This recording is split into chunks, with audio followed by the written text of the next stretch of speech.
Kakak Rayani ya. Oke, Uh, jadi aku sedikit perkenalan dulu ya mengenai Kakak Rayani. Jadi Kakak Rayani Muharramah ini adalah seorang travel photographer dan seorang writer. Betul ya, Kak ya? Benar-benar. Ya, jadi sedikit profilnya seorang dari sedikit wanita di Indonesia yang konsisten mengembangkan kemampuan dan karya di bidang fotografi. Jadi Kak Rayani ini berdarah Minang, lahir dan besar di Kota Medan. Melanjutkan studi di Universitas Gajah Mada Yogyakarta. Kemudian sejak tahun 2000 hijrah ke Kota Bogor setelah menyelesaikan kuliahnya di Biologi Lingkungan. Kemudian 23 tahun berkreasi dalam dunia fotografi serta ribuan foto yang telah dihasilkan menunjukkan dedikasi yang luar biasa pada bidang ini. Kunjungannya pada berbagai daerah untuk mendapatkan event, momen, dan objek foto telah memperkarya pengetahuan ribuan pasang mata akan lingkungan dan wajah alam Indonesia. Keren sekali ya. Kemudian ini beberapa prestasi yang telah diraih oleh Kak Rayani ya. Yang pertama itu juara satu lomba foto Takaboneret Festival, kemudian juara lomba satu foto KA Bandung, juara satu lomba foto Festival Arfak, juara satu lomba penulis artikel wisata oleh National Geography Indonesia, juara satu lomba foto Karampuang, kemudian juara dua Lingga Foto Kontes, juara dua Sabang Foto Kontes, kemudian juara dua lomba foto Papua Pintar, juara dua lomba foto Patimura, juara tiga lomba foto budaya Partai Nasdem, juara tiga lomba foto kembali ke masjid, juara tiga lomba foto Anambas, kemudian juara Garuda Indonesia Foto Kontes sebagai The Best People. Kemudian juara harapan satu lomba foto Charming Aceh, fotografer terbaik dalam Adira Face of Indonesia, lalu juara harapan satu lomba foto Bina Marga. Selain meraih beberapa prestasi, Kak Rayani ini telah menjadi juri di berbagai foto nasional. Salah satunya itu juri lomba foto Bulan Dirgantara Indonesia, juri lomba foto Festival Tumpe di Luwuk Sulawesi Tengah, juri lomba foto wisata Solok Jakarta, juri lomba foto Festival Biak Munawara Wampasi Biak Papua, kemudian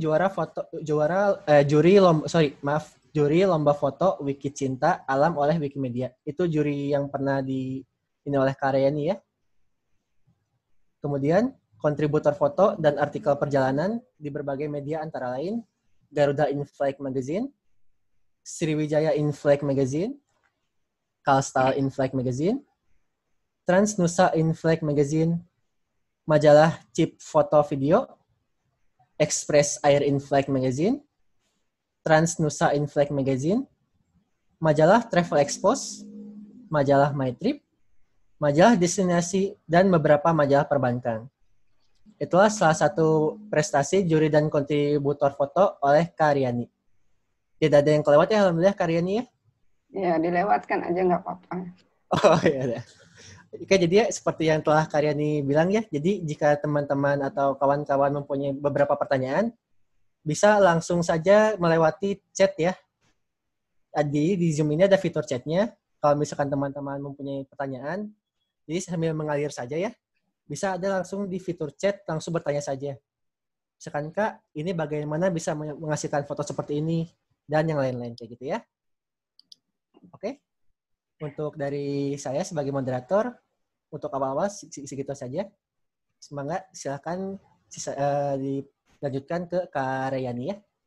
Silakan Kak. Oke, Assalamualaikum warahmatullahi wabarakatuh. Waalaikumsalam Selamat warahmatullahi wabarakatuh. sore semuanya, Damang.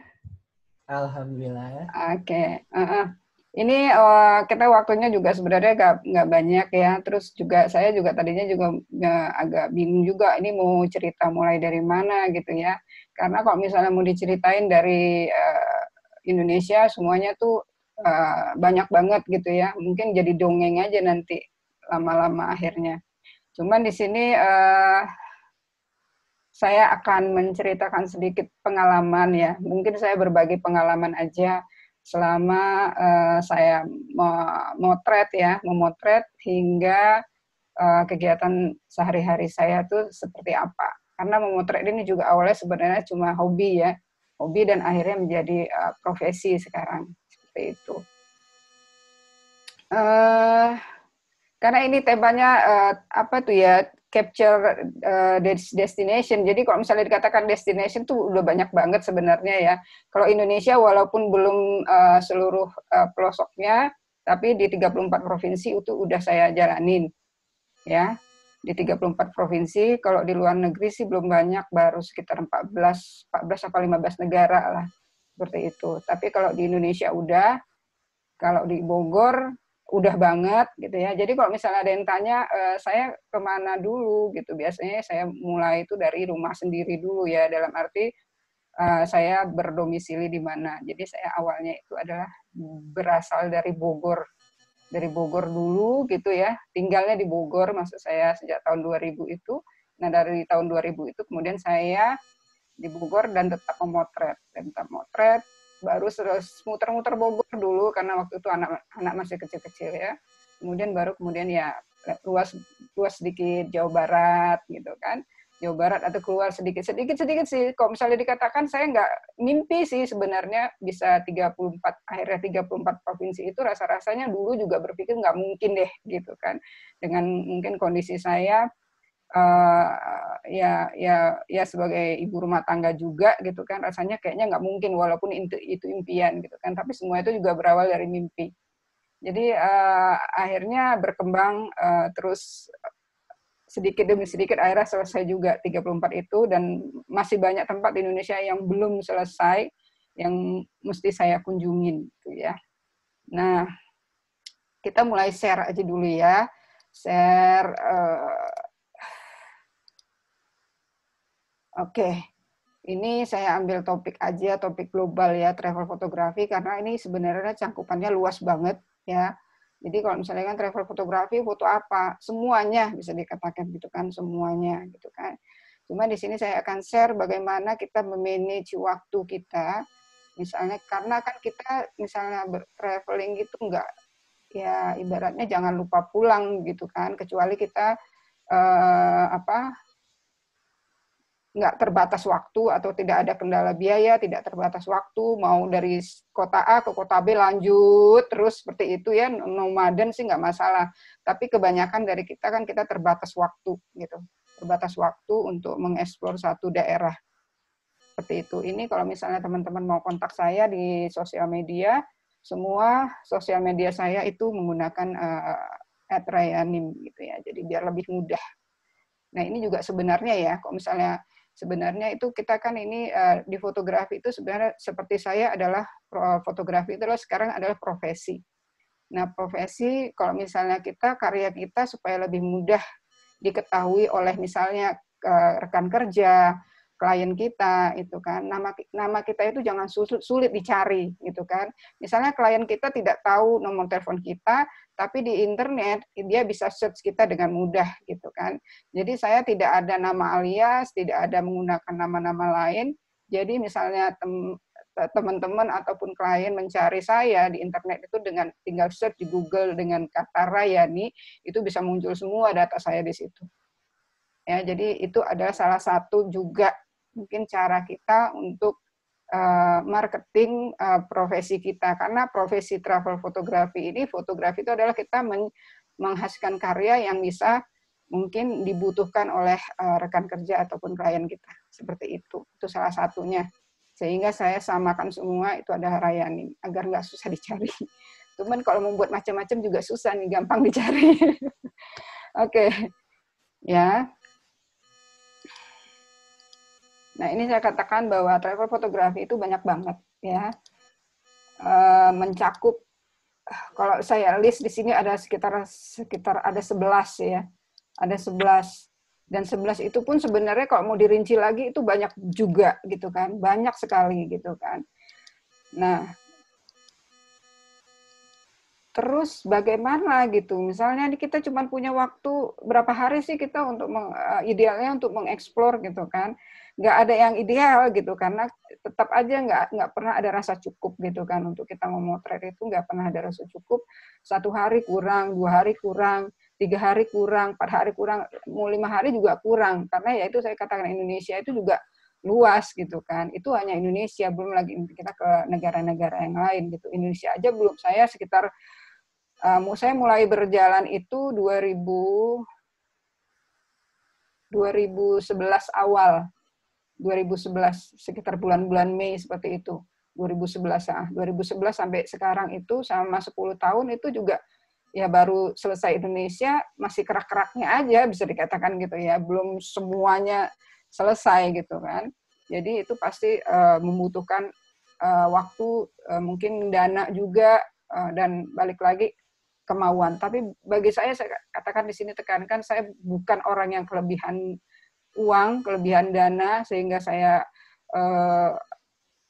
nggak ada kerjaan gitu, berkeliling Indonesia gitu kan, nggak juga gitu, karena saya katakan tadinya juga saya bermimpi, seperti mimpi, bisa nggak sih saya mencapai 34 provinsi itu, rasanya nggak mungkin, duitnya nggak ada, ininya nggak ada gitu kan, tapi di sini ya saya mencari jalan bagaimana caranya itu bisa terwujud gitu kan, ya intinya adalah ya kalau misalnya kita bisanya motret lah gitu, itu saya katakan saya berawal dari Bogor dulu. Dari Bogor, sepulang saya mengantarkan anak sekolah, saya selalu bawa kamera. Ya, jadi begitu saya jam 7 saya antar anak sekolah, saya jam 7 itu ngider Bogor. Jadi bawa kamera, motret, mungkin jam 11 pulang sekolah, saya jemput lagi, baru kembali ke rumah. Seperti itu selama bertahun-tahun.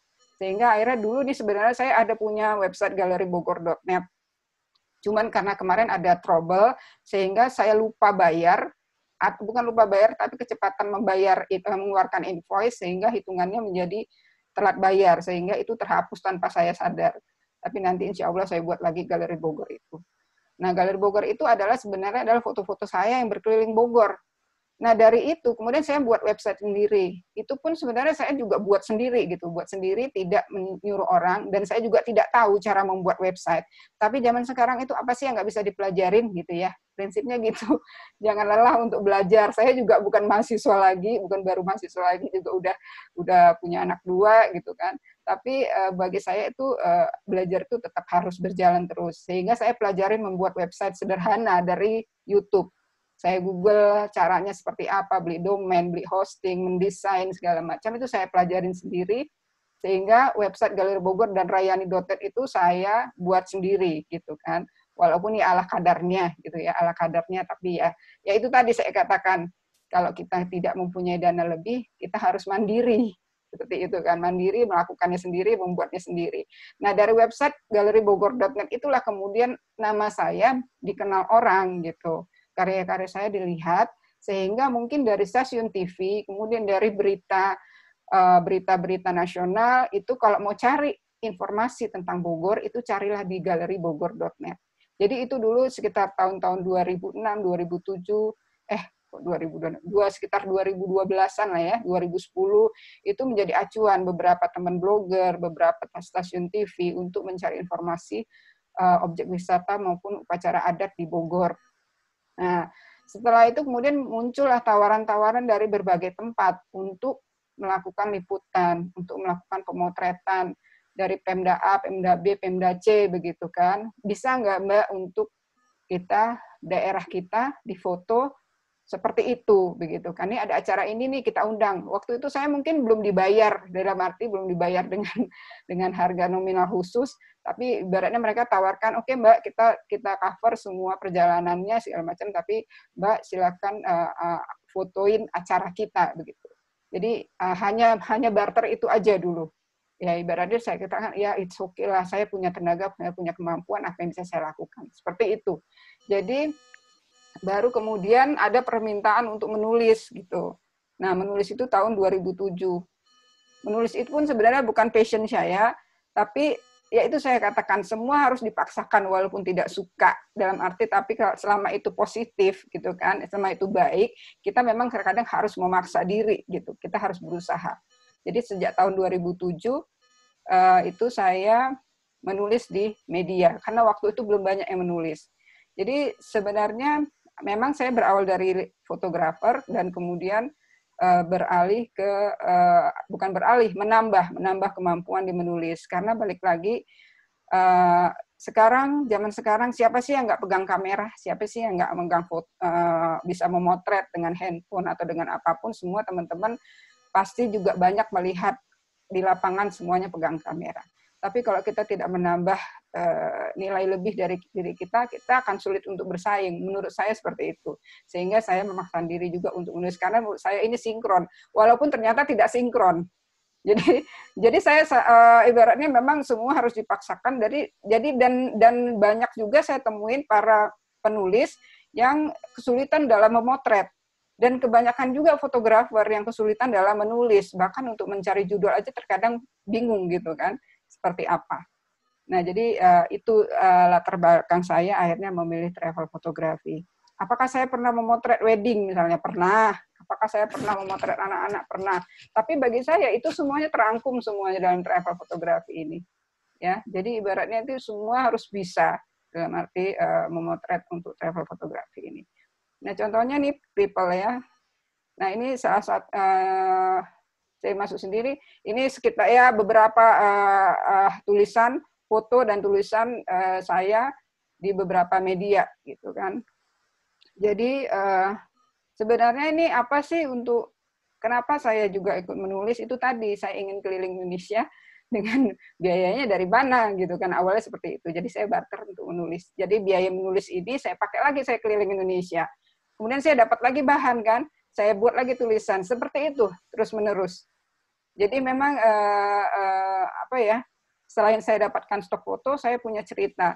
Nah, cuman karena saya juga menulis, akhirnya target foto saya di dalam traveling ini bertambah gitu kan.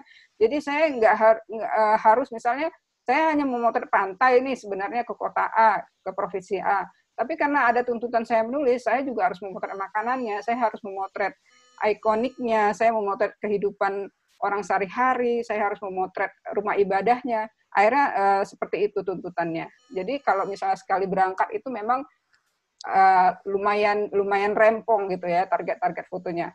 Ini salah satu contoh, misalnya saya memotret Pasola, apa aja yang harus saya foto dan apa yang harus saya ingat kembali gitu kan. Jadi saya berdiri itu memang sebenarnya rasanya seperti banyak beban di punggung saya, tapi karena saya enjoy melakukannya itu, jadi saya ya capek sih, nggak ada pekerjaan yang tidak capek gitu ya, capek, tapi saya merasa senang gitu aja. Intinya sih saya melakukan ini dengan senang hati. Ini salah satunya contoh aja. Oke, ini ya seperti ini. Jadi perjalanan saya ke Sumba, kemudian saya buat perjalanan saya ke Sumba waktu itu saya biaya sendiri, berangkat sendiri, motret sendiri, ya dibantu sama Bang Ocek, tapi kemudian akhirnya saya kembali, kemudian saya buat cerita segala macam, kemudian saya setor ke majalah, akhirnya perjalanan saya ke Sumba tercover semuanya. Seperti itu. Itu aja berkali-kali saya lakukan. Jadi itu adalah mungkin cara saya untuk berkeliling Indonesia. Nah, ini yang saya katakan bahwa dalam perjalanan itu, misalnya balik lagi, apakah kita akan pergi sendiri ataukah kita akan pergi grup, itu akan berbeda caranya. Mungkin nanti silakan teman-teman mau, karena ini semua pernah saya lakukan, ya pernah sendiri, pernah dengan grup, pernah dengan target-target, hanya mungkin ada tugas, akhirnya terkadang dari majalah tertentu mengirim saya untuk meliput provinsi A misalnya gitu kan. Cuman kan harinya nggak boleh lebih, misalnya nggak boleh lebih dari 3 hari. Kalau misalnya dikasih 1 minggu ya alhamdulillah enak gitu kan, kita punya waktu space-nya banyak. Tapi kalau misalnya cuma dikasih 3 hari, karena pernah saya dalam 1 bulan itu 5 provinsi. Jadi pernah dalam 1 bulan itu 5 provinsi liputan, itu lumayan hengap ya, lumayan melelahkan gitu, karena satu saya harus motret, kemudian saya juga harus menulis, kemudian foto-foto apa yang harus saya ambil semuanya terlalu banyak juga gitu. Tapi ya itu saya lakukan demi itu tadi saya katakan, memang ada keinginan saya untuk saya mau keliling Indonesia gitu kan. Tapi dengan cara seperti inilah saya harus selesaikan, harus saya lalui gitu kan. Jadi kalau misalnya kata capek, ya nggak mungkin nggak capek. Kalau dikatakan capek, nggak mungkin nggak capek. Karena saya lakukan dari naik gunung sampai ke bawah laut itu saya lakukan. Walaupun saya misalnya untuk underwater itu masih sekedar ya hanya pakai GoPro atau apa, tapi itu saya lakukan. Kalau memang harus naik gunung, saya akan naik gunung gitu. Apabila saya harus masuk ke laut, saya masuk ke laut. Apabila saya harus nyemplung ke sungai, ya saya nyemplung ke sungai, seperti itu. Jadi memang alhamdulillah sejauh ini masih diberi kesehatan yang baik gitu untuk bisa melakukan itu semua gitu. Jadi sebenarnya kondisi COVID ini sebenarnya ya hikmahnya buat saya adalah banyak waktu untuk istirahat. Banyak waktu untuk istirahat. Jadi banyak waktu untuk istirahat, banyak waktu untuk melihat foto-foto kembali, banyak waktu untuk menulis kembali, seperti itu. Jadi ya saya anggap ini semua sudah diatur seperti itu. Nah, ini persiapan hunting biasanya biayanya seperti apa, lokasinya seperti apa, kemudian target pemotretannya seperti apa, waktu sendiri atau grup, kemudian teknik fotografi. Yang penting adalah di sini teknik. Jadi teman-teman, kalau misalnya mau motret, kalau ini balik lagi, kita mau motret apa, itu alatnya harus tahu dulu cara menggunakannya. Tapi ada juga sih teman yang berjalan sama saya, mungkin dia baru beli kamera, jadi pas mau berangkat, beli kamera baru, belum dipelajarin, baru di lokasi dipelajarin. Tahu-taunya motretnya motret momen festival gitu kan. Jadi panik sendiri, ini pakai kameranya ini gimana gitu kan. Merubah speednya bagaimana, mengubah diafragma seperti apa. Nah, jadi kalau bisa sebelum berangkat itu memang kita sama senjata kita udah tahu kokangnya di mana gitu. Jadi jangan salah nembak gitu. Jadi mau nembak A bisa melenceng ke menembak ke B gitu kan. Intinya seperti itu. Nah, sampai di sini mungkin teman-teman ada yang mau ditanyakan? Itu Kak, sudah ada beberapa yang bertanya di bagian chat. Saya tolong diinikan aja, sampaikan. Oke, siap. Ini ya saya bacakan ya, pertanyaan dari Ade Barli Samsu. Apa yang membawa Ibu Rayani terjun ke dunia fotografi pada awalnya? Itu pertanyaan pertama, Kak. Jadi apa yang membawa Ibu Rayani terjun ke dunia fotografi pada awalnya? Oke, saya jawab dulu. Atau boleh, mau lanjut pertanyaan lain? Dilanjut saja ya, Bi. Oke. Ini pertanyaan kedua. Bagaimana cara kakak menuangkan perjalanan ke dalam tulisan? Apa dicatat dulu saat di sana, dibikin pointer, atau bagaimana metodenya supaya feel-nya tetap dapat? Ini pertanyaan oleh Nisrina. Oke, saya jawab dulu ya. Yang pertama tadi, latar belakangnya itu sebenarnya begini. Jadi dulu saya kan kuliah di biologi lingkungan tuh di UGM. Ada pelajaran dong pengenalan tentang tanaman ya, tanaman itu. Nah, saya itu ternyata tipikalnya sulit untuk menghafal dalam bentuk tulisan. Jadi saya lebih gampang kalau misalnya untuk menghafal itu mengingat itu dengan visual gambar gitu ya. Jadi nah, begitu dosennya mengirimkan slide-slide foto tanaman A, tanaman B, namanya ini, namanya itu, saya lebih mudah dan saya tertarik, itu fotonya kok bagus sekali ya gitu kan. Bagaimana cara membuatnya supaya mungkin tanaman itu jelas objeknya, kemudian latar belakangnya blur, seperti itu yang saya dapatkan dulu kan metodenya masih pakai slide ya, waktu saya kuliah itu masih pakai slide. Jadi belum ada, mungkin sekarang PowerPoint segala macam masih pakai slide. Nah, kemudian akhirnya terpikir seperti itu, sehingga saya berpikir saya berarti harus belajarnya, nggak mungkin pegang buku terus, saya nggak akan hafal ini nama-namanya. Akhirnya saya berpikir saya harus beli kamera, kemudian saya jalan aja memotret tanaman-tanaman yang ditugaskan tersebut.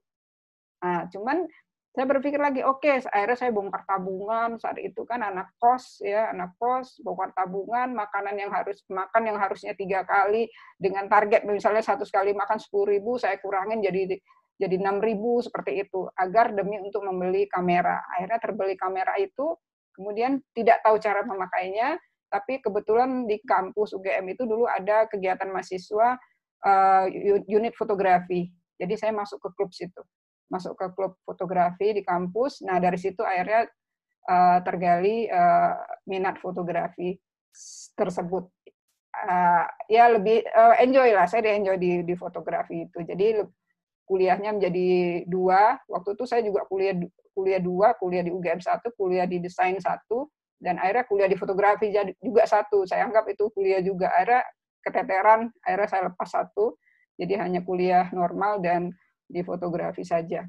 Nah, seperti itu. Jadi itu awal muasalnya. Jadi sampai sekarang pun saya tanamkan ke anak saya bahwa selain kuliah coba cari kegiatan-kegiatan yang lain karena kita tidak tahu nanti akhirnya itu ke depannya seperti apa. Seperti itu. Oke. Nah, kemudian kalau misalnya di lapangan saya karena kalau dulu belum ada kebutuhan untuk menulis, itu tentu lebih santai ya, tidak ada target-target.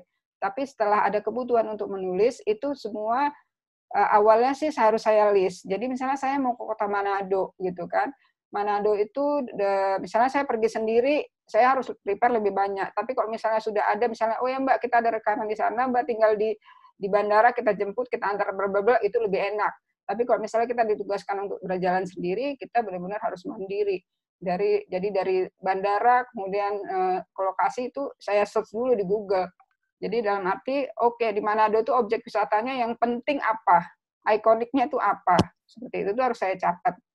Waktunya berapa hari? Kalau 3 hari, wah ini nggak mungkin saya ke Pulau A, saya nggak mungkin diving di Bunaken, sementara waktunya nggak cukup, seperti itu. Jadi kita harus memilih.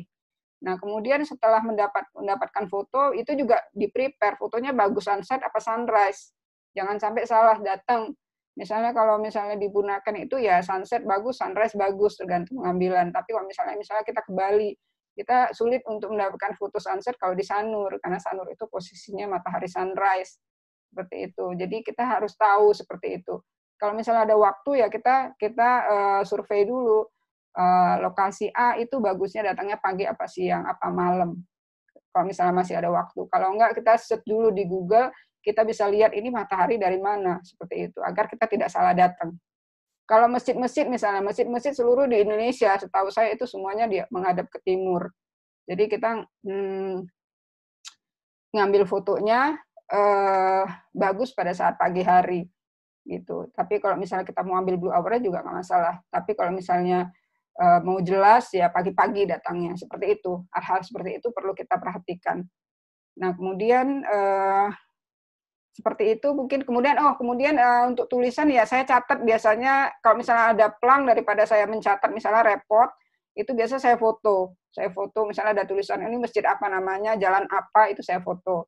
Kalau ada wawancara yang perlu wawancara itu biasa saya rekam aja di handphone.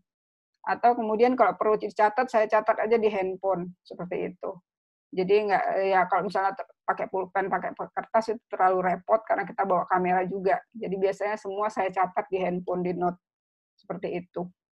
Seperti itu cara kerjanya saya biasanya. Nah ini mungkin balik lagi, saya katakan kita pergi mau modelnya gampang atau enggak gitu. Kalau misalnya kita udah dijemput sama klien atau apa itu lebih enak. Tapi kalau kita bepergian sendiri kita harus mempertimbangkan barang bawaan. Ya jangan terlalu banyak juga tas, baju, tas kamera segala macam. Kebanyakan kalau misalnya saya tidak terlalu biasanya kalau berjalan ke suatu daerah saya tidak akan membawa tas terlalu banyak yang terlalu besar karena tas kamera. Jadi biasanya saya kalau memang kita susah untuk berjalan, berpindah ke daerah, saya tidak bawa koper, tapi bawa backpack. Nah, di situ baju yang dibawa tidak terlalu banyak. Kalau misalnya dimungkinkan untuk laundry, saya lebih banyak laundry, gitu, agar tidak terlalu berat untuk membawanya. Karena itu tadi, dalam kondisi capek, dalam kondisi lelah, kita biasanya udah males motret. Coba aja naik gunung, ya, ngeluarin kamera aja udah ngos-ngosan gitu ya, dalam arti ya udah capek. Udah pasti udah motretnya ntar deh nggak bagus semua, pemandangan bagus yang di gunung itu semuanya terlihat tidak bagus karena kita udah capek. Nah itu perjuangan batin juga itu, seperti itu ya. Ini hanya ini yang dasar-dasar untuk traveling aja ya, untuk wanita ataupun seperti apa itu semua harus disusun dengan baik dan seperti ini. Oh ya, untuk perjalanan di Indonesia, misalnya ke daerah-daerah yang bukan di kota, yang paling penting itu sebenarnya adalah membawa kain ya, kain panjang itu. Kain panjang itu fungsinya banyak. Satu, kalau misalnya kedinginan bisa dipakai buat ke badan. Kalau misalnya tempat tidurnya mungkin kurang bersih, misalnya kurang bersih menurut kita, itu bisa buat jadi alas tidur. Kalau misalnya buat bungkus-bungkus itu juga bisa gitu. Jadi saya selalu bawa kain panjang tersebut. Karena pernah itu ke Sumba saya juga tidak bawa jaket. Karena ya itu tadi kurang survei, ternyata di Bajawa itu dingin. Setahu saya Sumba itu semuanya panas. Ternyata ada daerah yang di Bajawa namanya itu dingin. Seperti itu. Nah ini do and don't-nya ini itu nanti kita harus pahami apa ketentuan-ketentuan di daerah. Ini sama sebenarnya mau di daerah, mau di Jakarta. Di Jakarta pun banyak ketentuan-ketentuan yang kita harus memotretnya harus bayar, yang di sini tidak boleh difoto, begitu juga di daerah. Jadi kita harus pahami dulu selain sebelum memotret. Nah, seperti ini nanti akan sambil jalan ya saya ceritakan persiapan di lokasi. Nah ini sekarang misalnya kita mau memotret festival atau upacara adat ya. Nah, kita harus tahu dulu lokasi dari tempat kita tinggal. Misalnya kita di suatu daerah, tinggal di kota A, untuk ke lokasi itu butuh berapa lama, jarak tempuhnya berapa lama, itu harus dipertimbangkan. Jam motretnya, acaranya mulai jam berapa. Jangan sampai acara mulai jam 10, kita jam 10 masih di hotel atau di penginapan. Jadi itu benar-benar kita harus tahu gitu kan. Karena apa? Momen tersebut tidak bisa diulang. Apalagi kalau kita jalannya cuma satu kali, apalagi tugas pula liputan gitu ya, nggak ada teman yang ngingetin harus motret, nggak ada teman yang jadi benar-benar sebenarnya pekerjaan seperti ini adalah disiplin aja gitu, disiplin dan memang harus bisa mencambuk diri sendiri gitu ya. Apakah saya pernah malas? Sering gitu kan, sering banget. Tapi ya itu tadi harus dilawan gitu ya. Nah, kemudian perlengkapan motret. Nah, ini kalau misalnya perlengkapan motret juga, misalnya ada yang tanya lensa segala macam, berapa kamera yang saya bawa, itu semua tergantung lokasi, tergantung saya mau motret apa gitu kan. Misalnya kalau saya hanya mau motret tidak memerlukan lensa tele, saya tidak akan bawa lensa tele itu biasanya. Karena apa? Memang sih idealnya itu lensa tele dibawa, lensa wide dibawa, lensa tengah dibawa, itu idealnya. Ya, kemudian kamera 2 body lebih bagus gitu. Itu idealnya. Tapi sepanjang saya berjalan itu menjadi tidak ideal kalau kita sudah kelelahan. Ya. Jadi benar-benar harus dipertimbangkan kita motret apa, tahu banget lokasinya seperti apa. Karena tadi begitu kita lelah, itu mood memotret itu hilang seketika. Ya, hilang seketika. Jadi itu yang harus dijaga. Itu harus dijaga banget. Itu. Jadi seperti tapi harus juga misalnya kita membawa tele, misalnya kita memotret pasola gitu kan. Kita nggak bawa tele, kita bisa kena tombak kalau motret pakai lensa wide gitu kan. Jadi harus kita pahamin dulu, ini acara seperti apa. Misalnya acara di Lembah Baliem, ada tari perang. Di situ tombak wirawiri, tombak runcing, kayu, segala macam itu wirawiri, malang melintang di mana-mana gitu kan. Kemudian pasola juga seperti itu. Orang naik kuda, lari sana-sini, lempar tombak. Kalau kita memotret dengan lensa wide atau lensa standar, ya dapat sih, tapi ya kecil-kecil gitu kan. Ibaratnya kecil-kecil, objeknya nggak kelihatan.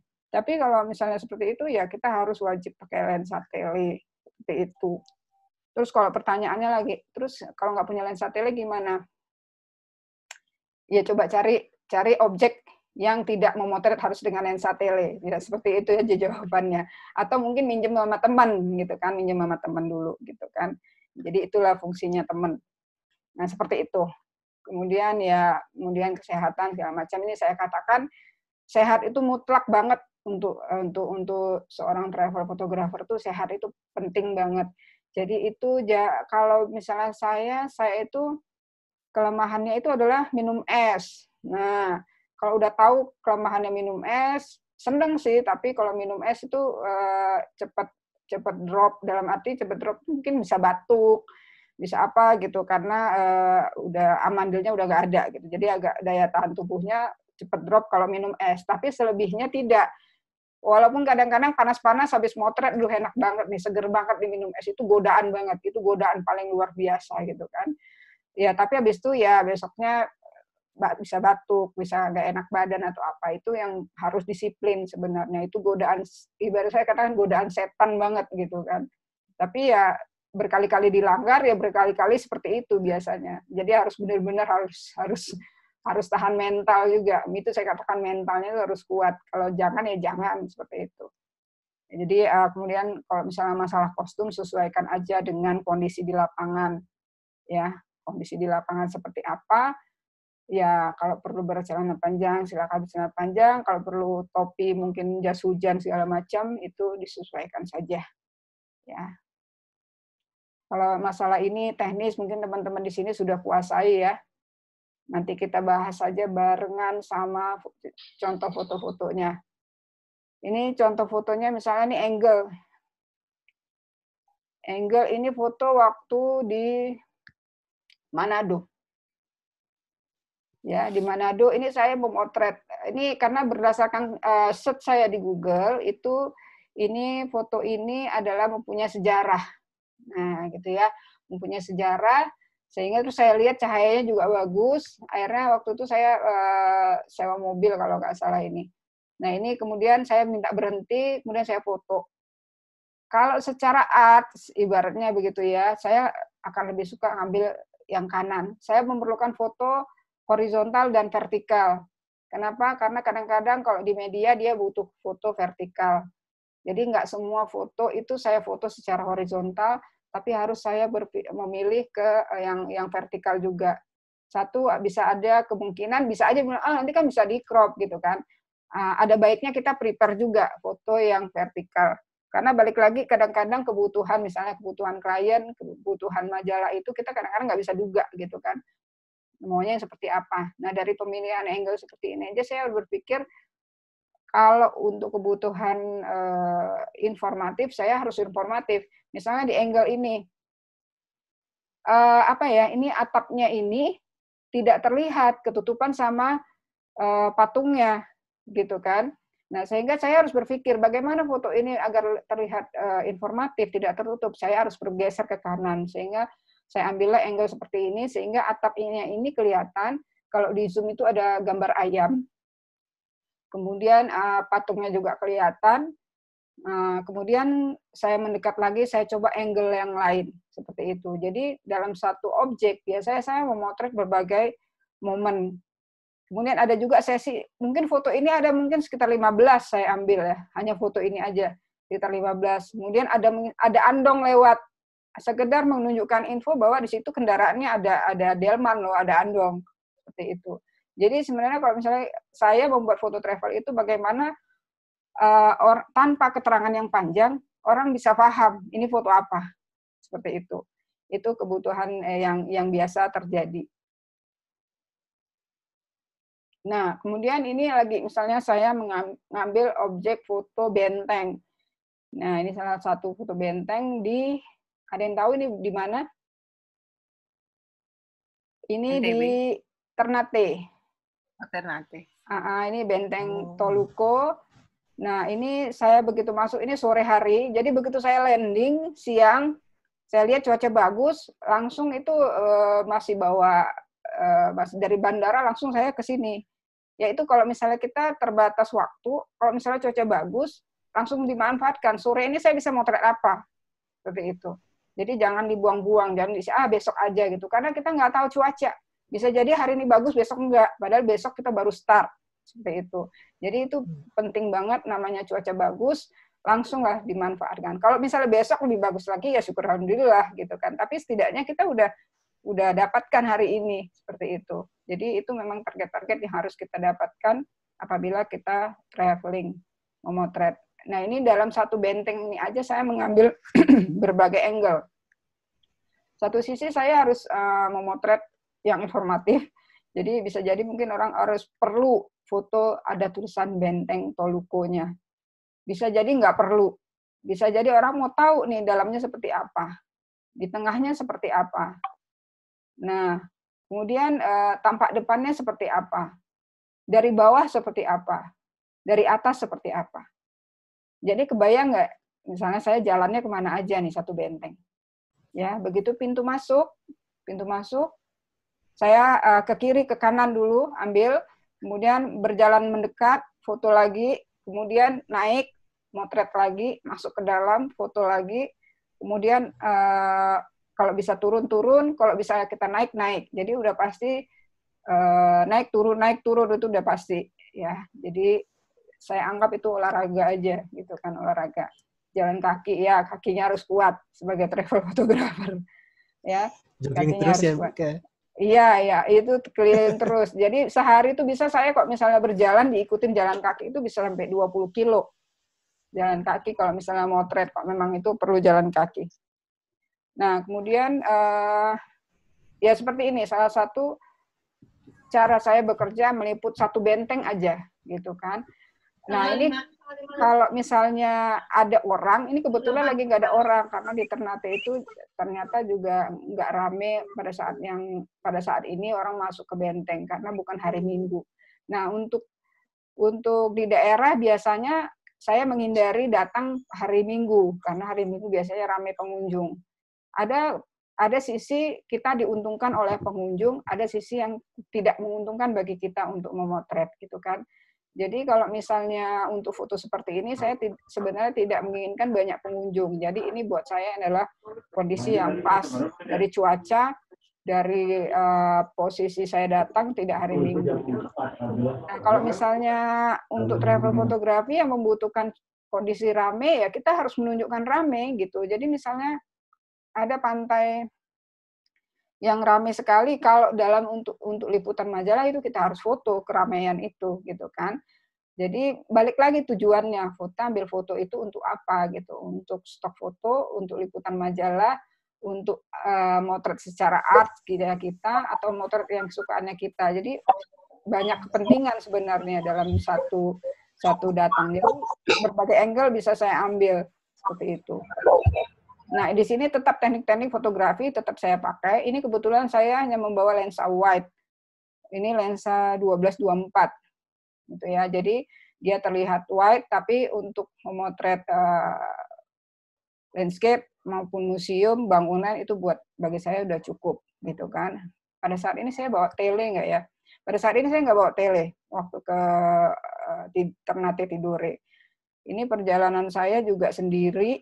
Terus akhirnya ada teman yang mau bergabung. Jadi kadang-kadang saya ada teman, kadang-kadang saya jalan sendiri, terus lagi mungkin dia nganggur atau apa, dia lagi nanya saya lagi posisi di mana. Nah, akhirnya dia nyusul, tapi ya itu kondisinya misalnya nih, kalau dia nyusul misalnya, oke nih hotel misalnya 500.000 semalam gitu kan, karena dia nyusul ya kita share ya, seperti itu menguntungkannya seperti itu. Nah, kemudian ini salah satu contohnya. Nah, kemudian di dalam foto apakah saya kasihkan, mungkin teman-teman juga udah tahu.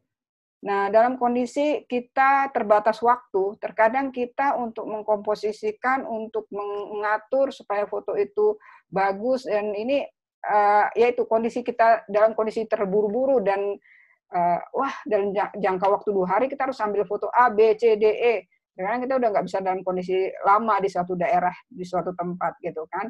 Jadi kadang-kadang ya udah ambil di wide-nya aja, kemudian bisa kita crop kemudian seperti itu. Nah, contohnya seperti ini juga.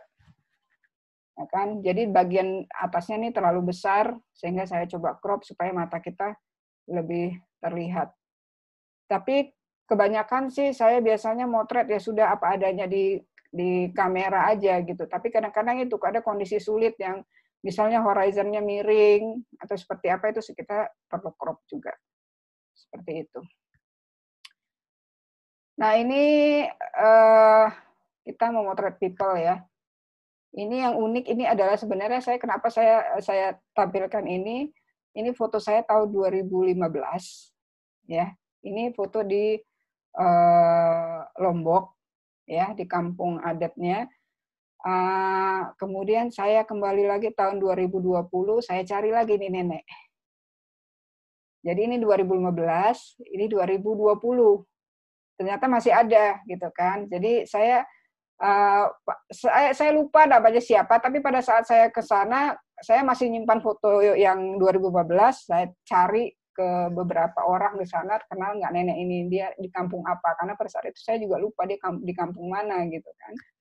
Nah, kemudian akhirnya ketemu, saya cari lagi, saya foto lagi, ternyata awet ya gitu, 5 tahun nggak banyak berubah, seperti itu.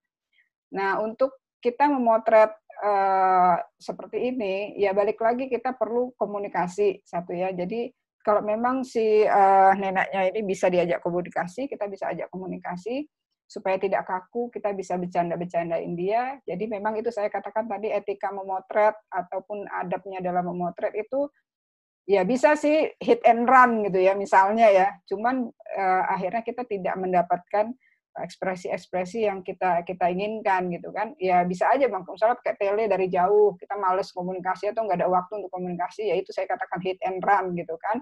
Dapat kabur gitu kan. Tapi kalau misalnya untuk dapatkan ekspresi ataupun kegiatan-kegiatan yang lebih dekat ke kita perlu berkomunikasi dulu gitu kan. Jadi ngajak ngobrol dulu, ini apa ya pembukaan lah, ada basa-basinya dikit gitu. Nah, untuk memancing dia tertawa ini juga susah gitu. Satu, dia kurang paham bahasa Indonesia atau saya yang kurang paham juga gitu. Tapi saya coba untuk berkomunikasi sehingga dia bisa tertawa. Tapi balik lagi itu saya katakan kita harus siap teknik memotret kita sudah tidak jangan bingung lagi gitu. Kita harus gunakan diafragma berapa, speed berapa, kondisinya sore apa cukup siang gitu kan. Karena itu pengaruhnya nanti speed. Karena di sini apa kita kejar-kejaran momen kan. Udah pasti speednya harus cukup untuk tidak akhirnya si neneknya mungkin tertawa atau goyang kanan kiri, itu nanti bisa jadi fotonya tidak dapat gitu, seperti itu. Nah, salah satunya ini kenapa saya tampilkan karena ya tuh saya senang banget bisa ketemu lagi 5 tahun kemudian dengan si nenek ini. Nah, seperti itu. Nah, ini yang saya katakan ekspresi susah. Jadi ini si nenek kuping panjang ini saya temuin di daerah Malinau, Kalimantan Utara. Kalau dulu masih masuk Kalimantan Timur, tapi sekarang sudah masuk Kaltara. Jadi Kalimantan Utara, saya cari nenek panjang ini, ketemu, tapi diajak komunikasi susah, diajak senyum susah, diajak ketawa susah, diajak marah susah. Pokoknya flat aja ekspresinya. Sampai saya ini motret dia di samping kiri. Saya udah ada banyak frame saya motret udah di depan, banyak frame juga saya motret udah di samping kiri. Udah mondar-mandir gitu, saya ngajak obrol. Kemudian saya foto dari depan, saya foto dari samping kiri, samping kanan. Ekspresinya tetap aja begini gitu kan. Balik lagi, kita punya waktu berapa lama di satu lokasi tersebut gitu kan. Kalau misalnya saya punya waktu 2 hari nginep di rumah dia segala macam, mungkin saya dapatkan momen banyak juga gitu. Tapi balik lagi, kita punya waktu berapa lama di sana, berapa lama waktu toleransi kita untuk bisa terus mengcapture dia. Jadi kalau misalnya memang waktunya nggak banyak, ya udah foto aja apa adanya seperti itu. Nah, ini masih di Kalimantan Timur. Ada lagi nih tipikalnya yang memotret harus berbayar. Jadi nggak juga semuanya. Ada yang kok misalnya dikatakan ada pertanyaan memotret orang ini bayar nggak atau ini nggak, macam-macam. Ada yang minta bayaran. Seperti ini udah komersial. Jadi di Museum Pampang itu Kalimantan Timur memang disediakan mereka untuk difoto.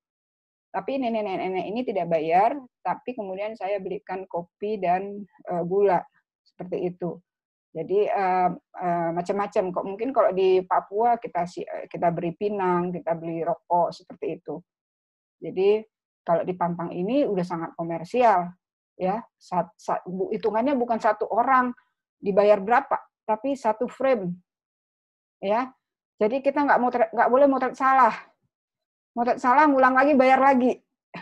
Jadi ini saya strobis nih karena di dalam gelap gitu kan. Karena begitu ngelihat biayanya lumayan ya, satu frame itu kalau nggak salah waktu itu tahun 2000 berapa ya, 2014 apa 2015 itu satu klik itu kalau nggak salah sekitar 35.000 apa 50.000 atau berapa gitu. Dan itu juga belum yang lain-lainnya, ada uang sebelum diklik itu ada uang adat lagi gitu, seperti itu.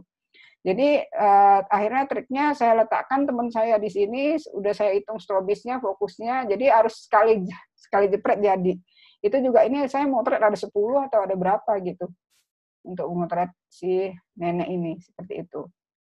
Jadi balik lagi itu pun tanpa ekspresi, udah saya nek gini udah segala macam, mungkin saya udah stand up komedi, mau dia bercanda, mau apa seperti apa, tetap aja ekspresinya flat seperti itu. Ya udahlah, mau nggak mau saya harus motret, saya harus foto, udah seperti itu kondisinya. Ya. Nah, untuk portret segala macam nih kehidupan mungkin sehari-hari itu juga harus saya foto.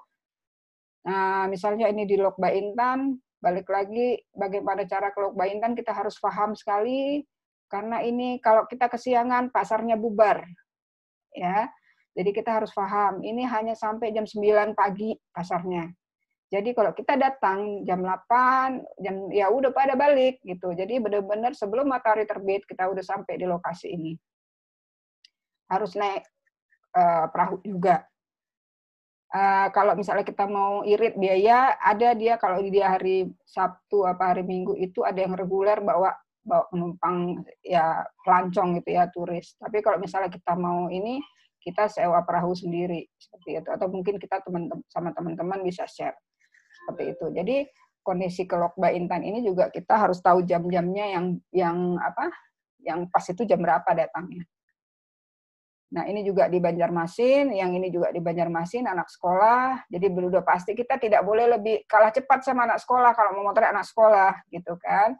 Nah, jadi kalau mereka udah berangkat sekolah, ya kita juga udah berangkat motret, gitu. Jadi berangkatnya harus disesuaikan dengan jam anak sekolah.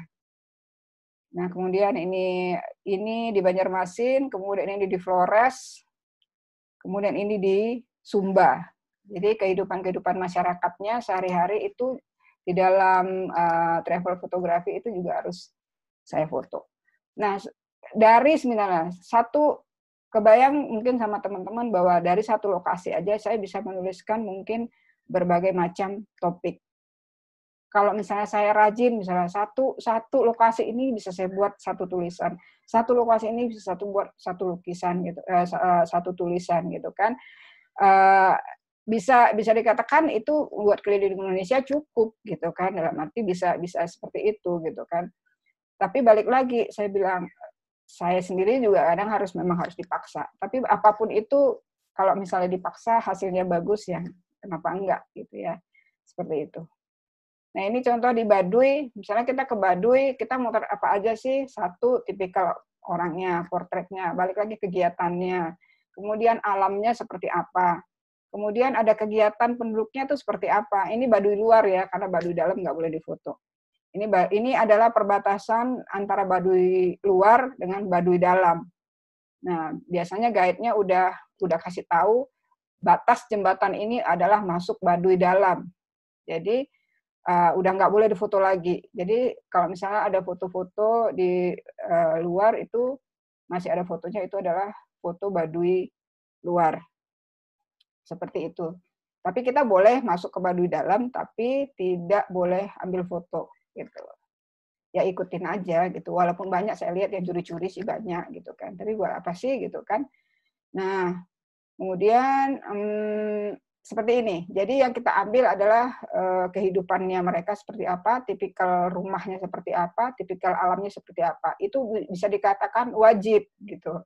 Jadi wajib jangan sampai kita misalnya udah ke Baduy motret apa, ya selfie aja sih, kemudian sama motret makanannya, terus alamnya gimana? Misalnya teman kita nanya Baduy itu kayak apa sih, gitu kan? Nah kita seperti mereport gitu. Misalnya kita datang ke suatu daerah, Baduy itu seperti apa?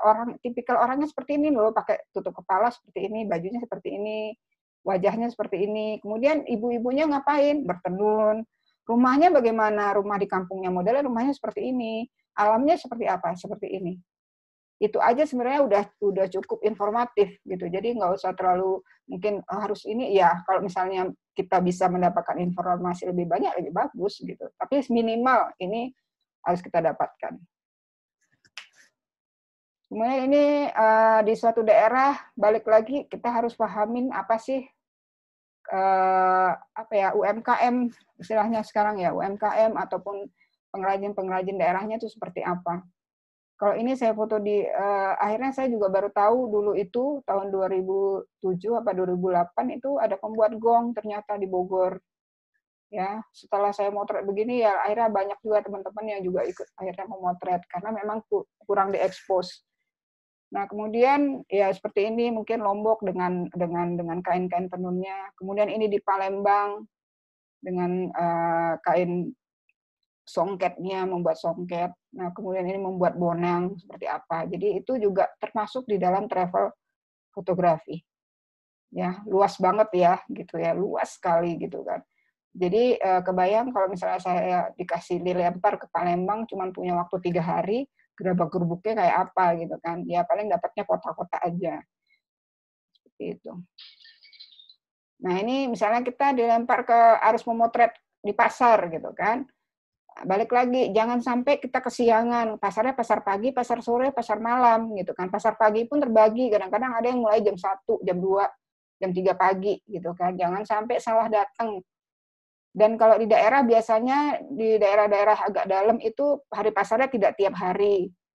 Itu kita harus tahu informasinya. Hari pasarnya hari apa? Hari Rabu dan Sabtu. Ya kita kalau datang hari Kamis ini sepi. Nggak ada apa-apa di pasarnya. Jadi ini kebetulan ini pasar di Lasi, di daerah Bukit Tinggi. Jadi dia ada hari pasar setiap hari Rabu dan hari Sabtu. Nah, Rabu dan Sabtu ini rame. Jadi buat yang mau motret human interest, ini banyak sekali di sini. Nah, seperti itu. Jadi kita harus paham juga waktu-waktu hari pasarnya kapan. Nah, ini saya sudah mulai masuk ke landscape. Apakah saya mau motret landscape juga? Iya. Gitu kan. Saya motret landscape juga? Iya. Jadi ini kalau misalnya latar belakang saya ini ada yang tahu nggak di mana? Ini di sini nih, sama nih dengan background saya nih sekarang. Ada yang tahu nggak itu di pantai apa? Di daerah Jawa, di daerah Jawa bukan? Boleh Jawa, boleh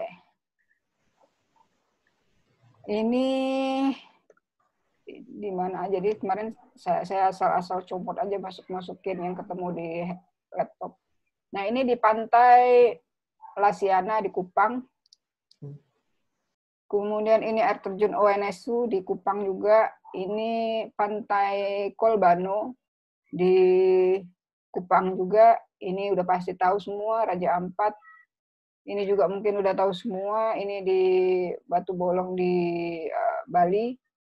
Nah, ini adalah Taman Nasional. Kemudian, salah satu travel fotografi juga memotret Taman Nasional.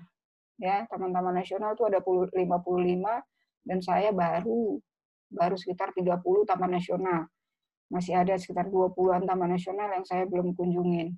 Ya, masih banyak PR sebenarnya gitu kan. Ya, itu juga target saya berikutnya. Kemudian ini ada di Toraja, kemudian ini ada di Manado. Danau Tondano. Nah, balik lagi di sini kemampuan teknik fotografinya harus sudah benar ya. Dalam arti bukan benar dalam arti ini paham gitu. Bagaimana kita membuat siluet, kemudian bagaimana memotret air terjun supaya mungkin airnya terlihat halus. Kemudian bagaimana foto landscape supaya terlihat ini itu sebenarnya saya mau menunjukkan pantainya ini airnya ini warnanya biru toska dan biru tua. Nah, kadang-kadang bagaimana kita satu foto memotret lokasi bisa informatif. Itu yang kadang-kadang kendala. Misalnya sama dengan kita masuk hutan. Saya masuk hutan di Gunung Gede, saya masuk hutan di Gunung Rinjani. Misalnya saya hanya foto daun-daunnya aja, yakin itu di Rinjani atau yakin itu di Gunung Gede. Jadi kita harus tahu identitas masing-masing tempat. Nah, di Pantai Kolbano ini saya mau menunjukkan, ini ada batu ikonik di situ. Kemudian saya menunjukkan bahwa pantai itu, airnya itu terlihat ada toska, ada biru tua, saya masukin. Kemudian apakah di situ ada perahu nelayan? Kemudian di sini saya menunjukkan satu lagi informasi penting adalah bahwa pantainya ini batu-batunya itu berwarna ada putih, ada coklat. Jadi bukan pasir pantai pada umumnya, tapi itu ditutupi oleh batu-batu ini. Jadi kalau misalnya saya ada buat videonya juga, kadang-kadang kan kita ingin menunjukkan tidak bisa semuanya kita rekam di dalam sebuah foto. Jadi kadang-kadang saya juga buat video, makanya kadang-kadang saya juga punya YouTube, tapi tidak maksud saya tidak terlalu serius di YouTube, hanya sekedar dokumentasi perjalanan saya. Nah, itu ada suara pada saat ombak itu kena ke airnya itu bunyi batu-batuannya itu. Jadi keletak gitu. Ada bunyinya seperti itu. Nah, itu yang ingin saya sampaikan dari sebuah foto ini. Kemudian di sini juga kenapa saya masukkan orang? Ada yang mau masukkan orang, ada yang tidak, hanya untuk pembanding. Kalau misalnya orang yang belum pernah ke sini bisa tahu ini air terjunnya sebesar apa sih gitu. Sehingga saya ada masukkan di sini di air terjun sini ada orang nih, 2 orang. Di sini kecil. Nah, pembaca ataupun penikmat foto bisa tahu. Saya kasihkan ini di Kupang tuh ada air terjun UNSU. Kayak apa sih air terjun UNSU itu? Sebesar apa? Ini dari depan sampai ke atas, jadi ada 3 tingkat. Nah, besarnya seberapa? Saya masukkan orang di sini. Jadi orang yang lihat foto ini ada orang nih, sebenarnya 2 orang di sini. Jadi kebayang air terjunnya sebesar apa ya? Lumayan besar ya? Iya. Jadi itulah salah satu di dalam foto foto wisata ataupun foto yang informatif itu seperti itu. Nah, di sini juga begitu. Saya letakkan ada orang di sini supaya tahu kira-kira ini pohonnya setinggi apa. Seperti itu. Jadi kalau perahu mungkin ya udah punya standar lah ya, perahu kecil ini sebesar apa gitu ya. Karena kebetulan juga nggak ada orang selain saya waktu itu sama tukang ojek saya. Jadi seperti itu salah satunya. Kalau ini udah ada pembanding ya, udah ada pembanding, ada rumah. Kemudian di sini ada orang juga. Kemudian di sini ada kapal. Seperti itu. Jadi kebutuhannya itu balik lagi kebutuhannya mau seperti apa. Apakah kita perlu menyampaikan istilahnya perbandingan. Jadi yang lihat foto itu bisa membayangkan. Mungkin teman-teman bisa bayangkan, oh ya udah punya bayangan kan air terjunnya kira-kira sebesar apa dengan melihat foto saya ini. Seperti itu. Nah, begitu ini juga seperti itu. Ada pertanyaan di sini? Ini sudah ada beberapa pertanyaan ya, Kak ya? Iya.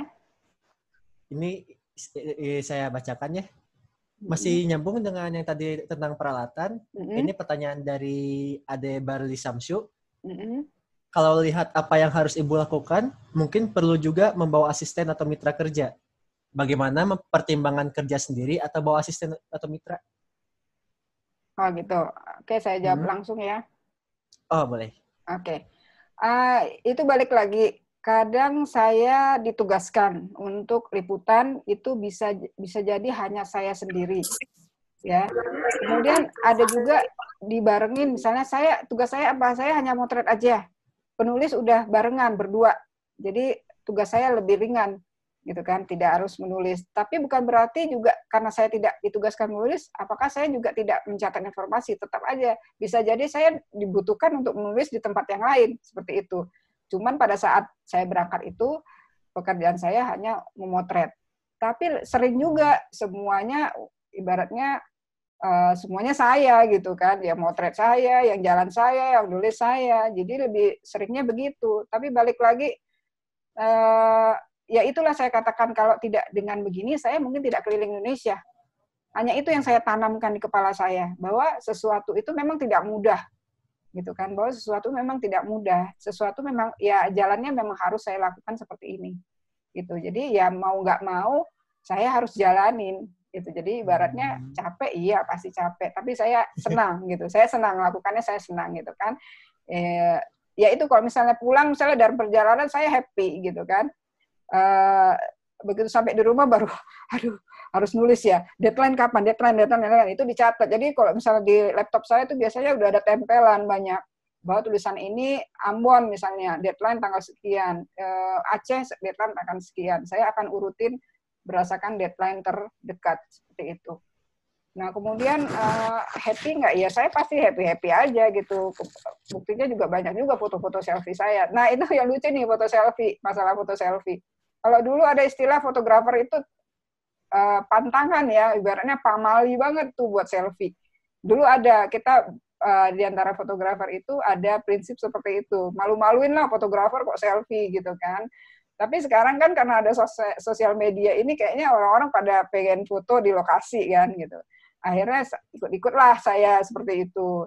Cuman ibaratnya supaya tidak menjadi mengganggu pekerjaan, buat saya sendiri ya. Jadi saya menanamkan prinsip buat saya sendiri bahwa saya tidak boleh selfie kalau saya belum bekerja, seperti itu. Ya, saya tidak boleh selfie kalau saya belum dapatkan foto yang harus saya ambil. Misalnya saya foto di sini, ada foto selfie saya di sini lagi naik perahu gitu kan. Nah, cuman ya gitu, saya baru bisa boleh foto selfie, boleh foto diri saya sendiri kalau saya sudah melakukan foto di sini sudah selesai. Seperti itu. Karena apa? Jangan sampai kita sibuk foto selfie, cuaca lagi bagus, kemudian pas lagi kita mau motret serius, cuaca berubah. Karena cuaca itu nggak bisa diduga gitu. Jadi benar-benar kadang-kadang hanya 1 menit gitu, hanya 1 menit waktu cerahnya, kemudian tiba-tiba berubah berawan, awannya aja bisa beda loh, 1 menit pertama dengan 2 menit berikutnya, itu bisa beda awan gitu. Jadi kalau memang itu waktu terbaik, the best, itu lakukanlah saat itu. Terus kalau misalnya ya waktu makan agak geser-geser dikit nggak apa-apa lah gitu kan. Selama ini sih gitu ya, bawa aja mungkin ada bekal roti, ada makanan-makanan kecil gitu untuk sekedar mengganjal perut. Ya alhamdulillah sampai sekarang saya belum kena mah, belum gitu ya. Jadi tetap itu harus dijaga memang masalah seperti itu. Itu prinsip. Jadi tetap have fun, tetap bekerja itu. Jadi belum boleh bersenang-senang dalam arti gitu ya. Saya belum boleh bersenang-senang kalau saya belum dapatkan target foto. Tapi kalau misalnya saya dapatkan target nih foto, wah saya puas banget, dapat cahaya bagus, foto bagus, ya biasanya saya juga memberi reward terhadap diri saya sendiri. Bahkan setiap tahun biasanya saya mereward diri saya sendiri, saya pergi ke tempat yang saya inginkan. Misalnya ya dari hasil mungkin tabungan saya atau apa, itu ibaratnya saya tetap mereward diri saya sendiri seperti itu. Tapi balik lagi, di lapangan memang harus saklek ya. Kalau nggak kayak gitu, ya banyak yang miss. Seperti itu ya, banyak yang hilang, kita nggak dapat apa yang kita mau, seperti itu. Jadi balik lagi, mau pergi sendiri, mau pergi bareng, itu beda-beda sih, treatmentnya beda-beda gitu kan. Ada yang lebih mengenakan pergi sendiri, ada enak sama teman, ada yang enak bareng-bareng, seperti itu. Pergi sendiri juga ya, sekarang kalau misalnya pergi sendiri ya, oh ya, untuk saya untuk pergi sendiri ini karena saya perempuan ya, untuk mungkin teman-teman yang perempuan bisa juga ingat bahwa misalnya kita solo traveling gitu kan, ini masih di daerah Indonesia, tapi juga saya berlakukan untuk luar negeri juga seperti itu. Jadi misalnya kalau misalnya di Indonesia kita misalnya mau motret sunset nih, misalnya pada saat ini saya motret di Pantai Lasiana sunset. Nah, begitu pulang saya sudah beli makanan, saya tidak makan di luar. Ya, untuk yang perempuan. Jadi saya bungkus makanannya, saya makan di penginapan ataupun di hotel yang tempat saya tinggal. Jadi itu tetap saya tidak keluar kamar lagi setelah sunset. Karena ya kita nggak tahu kondisi di luar seperti apa ya. Kita nggak paham, khawatir apakah ada kejahatan atau adakah hal-hal yang lain, dan lebih baik waktunya dipakai untuk tidur. Karena apa? Besok harus motret lagi. Kita harus jaga kondisi. Karena pagi-pagi sunrise kita harus kejar. Jadi sebelum matahari terbit harus sudah bangun. Jadi benar-benar habis sunset, beli makanan, makan di kamar, bebersih, backup data, segala macam. Pada saat waktunya istirahat, silakan istirahat, tidur, karena besok kita harus kerja lagi. Seperti itu. Itu salah satunya untuk keamanan. Kemudian kalau misalnya sendiri, di tempat yang belum saya paham, belum saya kenal, biasa pakai apa? Saya biasanya pakai ojek. Jadi kenapa nggak sewa mobil? Apabila kondisi cuacanya itu tidak ekstrim, dalam arti hujan segala macam, itu saya biasanya pakai ojek. Karena ya balik lagi, kalau misalnya terjadi apa-apa, terjadi sesuatu, naik ojek jauh lebih mudah menyelamatkan diri daripada naik mobil. Pemikiran saya begitu. Karena kalau naik mobil central lock, apa-apa yang terjadi di kita nggak tahu gitu kan. Tapi kalau naik motor kita masih bisa berteriak, kita masih bisa minta perlindungan seperti itu. Kalau saya gitu ya. Apakah itu pernah saya lakukan pada saat saya ke Flores dari Labuan Bajo sampai Kelimutu. Yang udah pernah ke Labuan Bajo sampai Kelimutu mungkin tahu berapa jauhnya. 400 kilometeran itu. Itu saya tempuh naik ojek selama 3 hari. Bayar ojeknya waktu itu berapa ya, 1 juta apa berapa gitu. itu pakai ojek. Tapi kelebihannya saya bisa berhenti di manapun. Jadi spot bagus berhenti, spot bagus berhenti, spot bagus berhenti. Dan syukur alhamdulillahnya selama ini itu belum pernah sih kejadian aneh-aneh, itu belum pernah. Bahkan akhirnya ojek-ojek itu menjadi seperti keluarga sendiri dan sampai sekarang masih berhubungan baik dalam arti menanyakan kabar, atau mungkin dia kasih tahu, saya tidak jadi tukang ojek lagi Bu, saya sekarang kerja di kapal, kalau Ibu mau naik kapal nanti pas sama saya, seperti itu. Bahkan di waktu di Sumba itu saya pernah juga tukang ojeknya itu WhatsApp saya, SMS, Ibu saya ke hotel. Waktu itu saya udah naik travel ke Wayangapu. Saya pikir saya ada hutang gitu kan ya, atau uangnya kurang nih bayarnya gitu, atau ada barang yang tertinggal atau bagaimana. Saya agak kaget juga di SMS sama abang ojek saya gitu kan.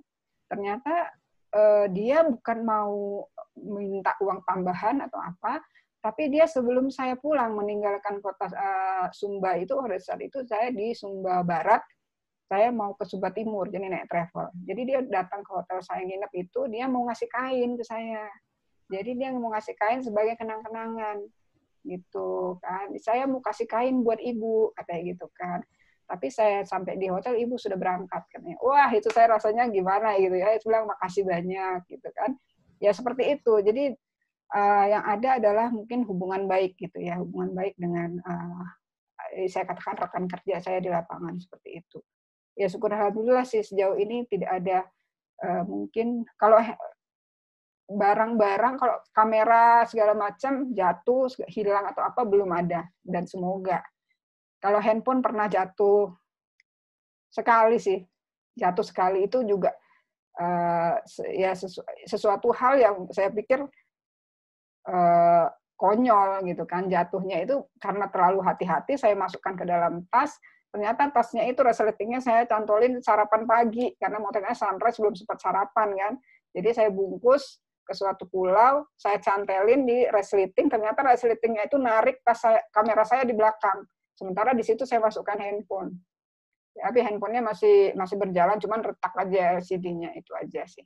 Tapi sejauh ini tidak ada tidak ada hal-hal yang terlalu beresiko yang mengakibatkan mungkin kamera rusak, lensa jatuh ataupun apapun itu. Kalau tripod juga nggak ada masalah ya. Ya paling hanya filter aja pernah jatuh. Karena misalnya saya pakai filter CPL, kan itu kan diputar-putar, nggak sadar mungkin karena sering diputar, longgar, sehingga saya nggak sadar itu udah jatuh filternya. Seperti itu aja sih. Selebihnya hal-hal yang sangat urgent itu tidak ada. Seperti itu. Ada lagi pertanyaan? Ini ada lagi Kak pertanyaan dari Jebulon. Ibu pernah ke Papua dan moto di daerah mana saja? Oke. Kalau ke Papua, kalau ke Papua itu saya udah ke Biak, terus Kota Jayapura, kemudian ke Manokwari, ke Pegunungan Arfak, ke Wamena itu Lembah Baliem ya, kemudian ke Sorong, yang ke Raja Ampat. Ya itu mungkin berapa kabupaten itu ya, sekitar 6 kabupaten lah. Seperti itu. Pegunungan Arfak itu udah kabupaten sendiri, sekarang terus ke Timika. Timika waktu itu ke Grasberg-nya. Seperti itu.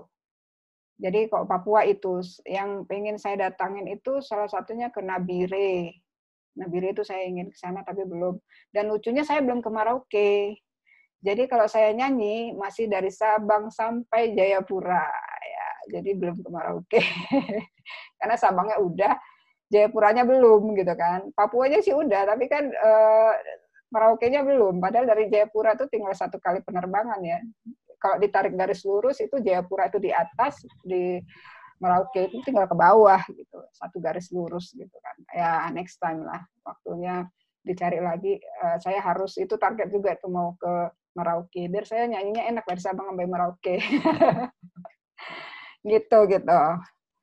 Ya, ada pertanyaan lagi? Ada ini Ibu pertanyaan dari Anca.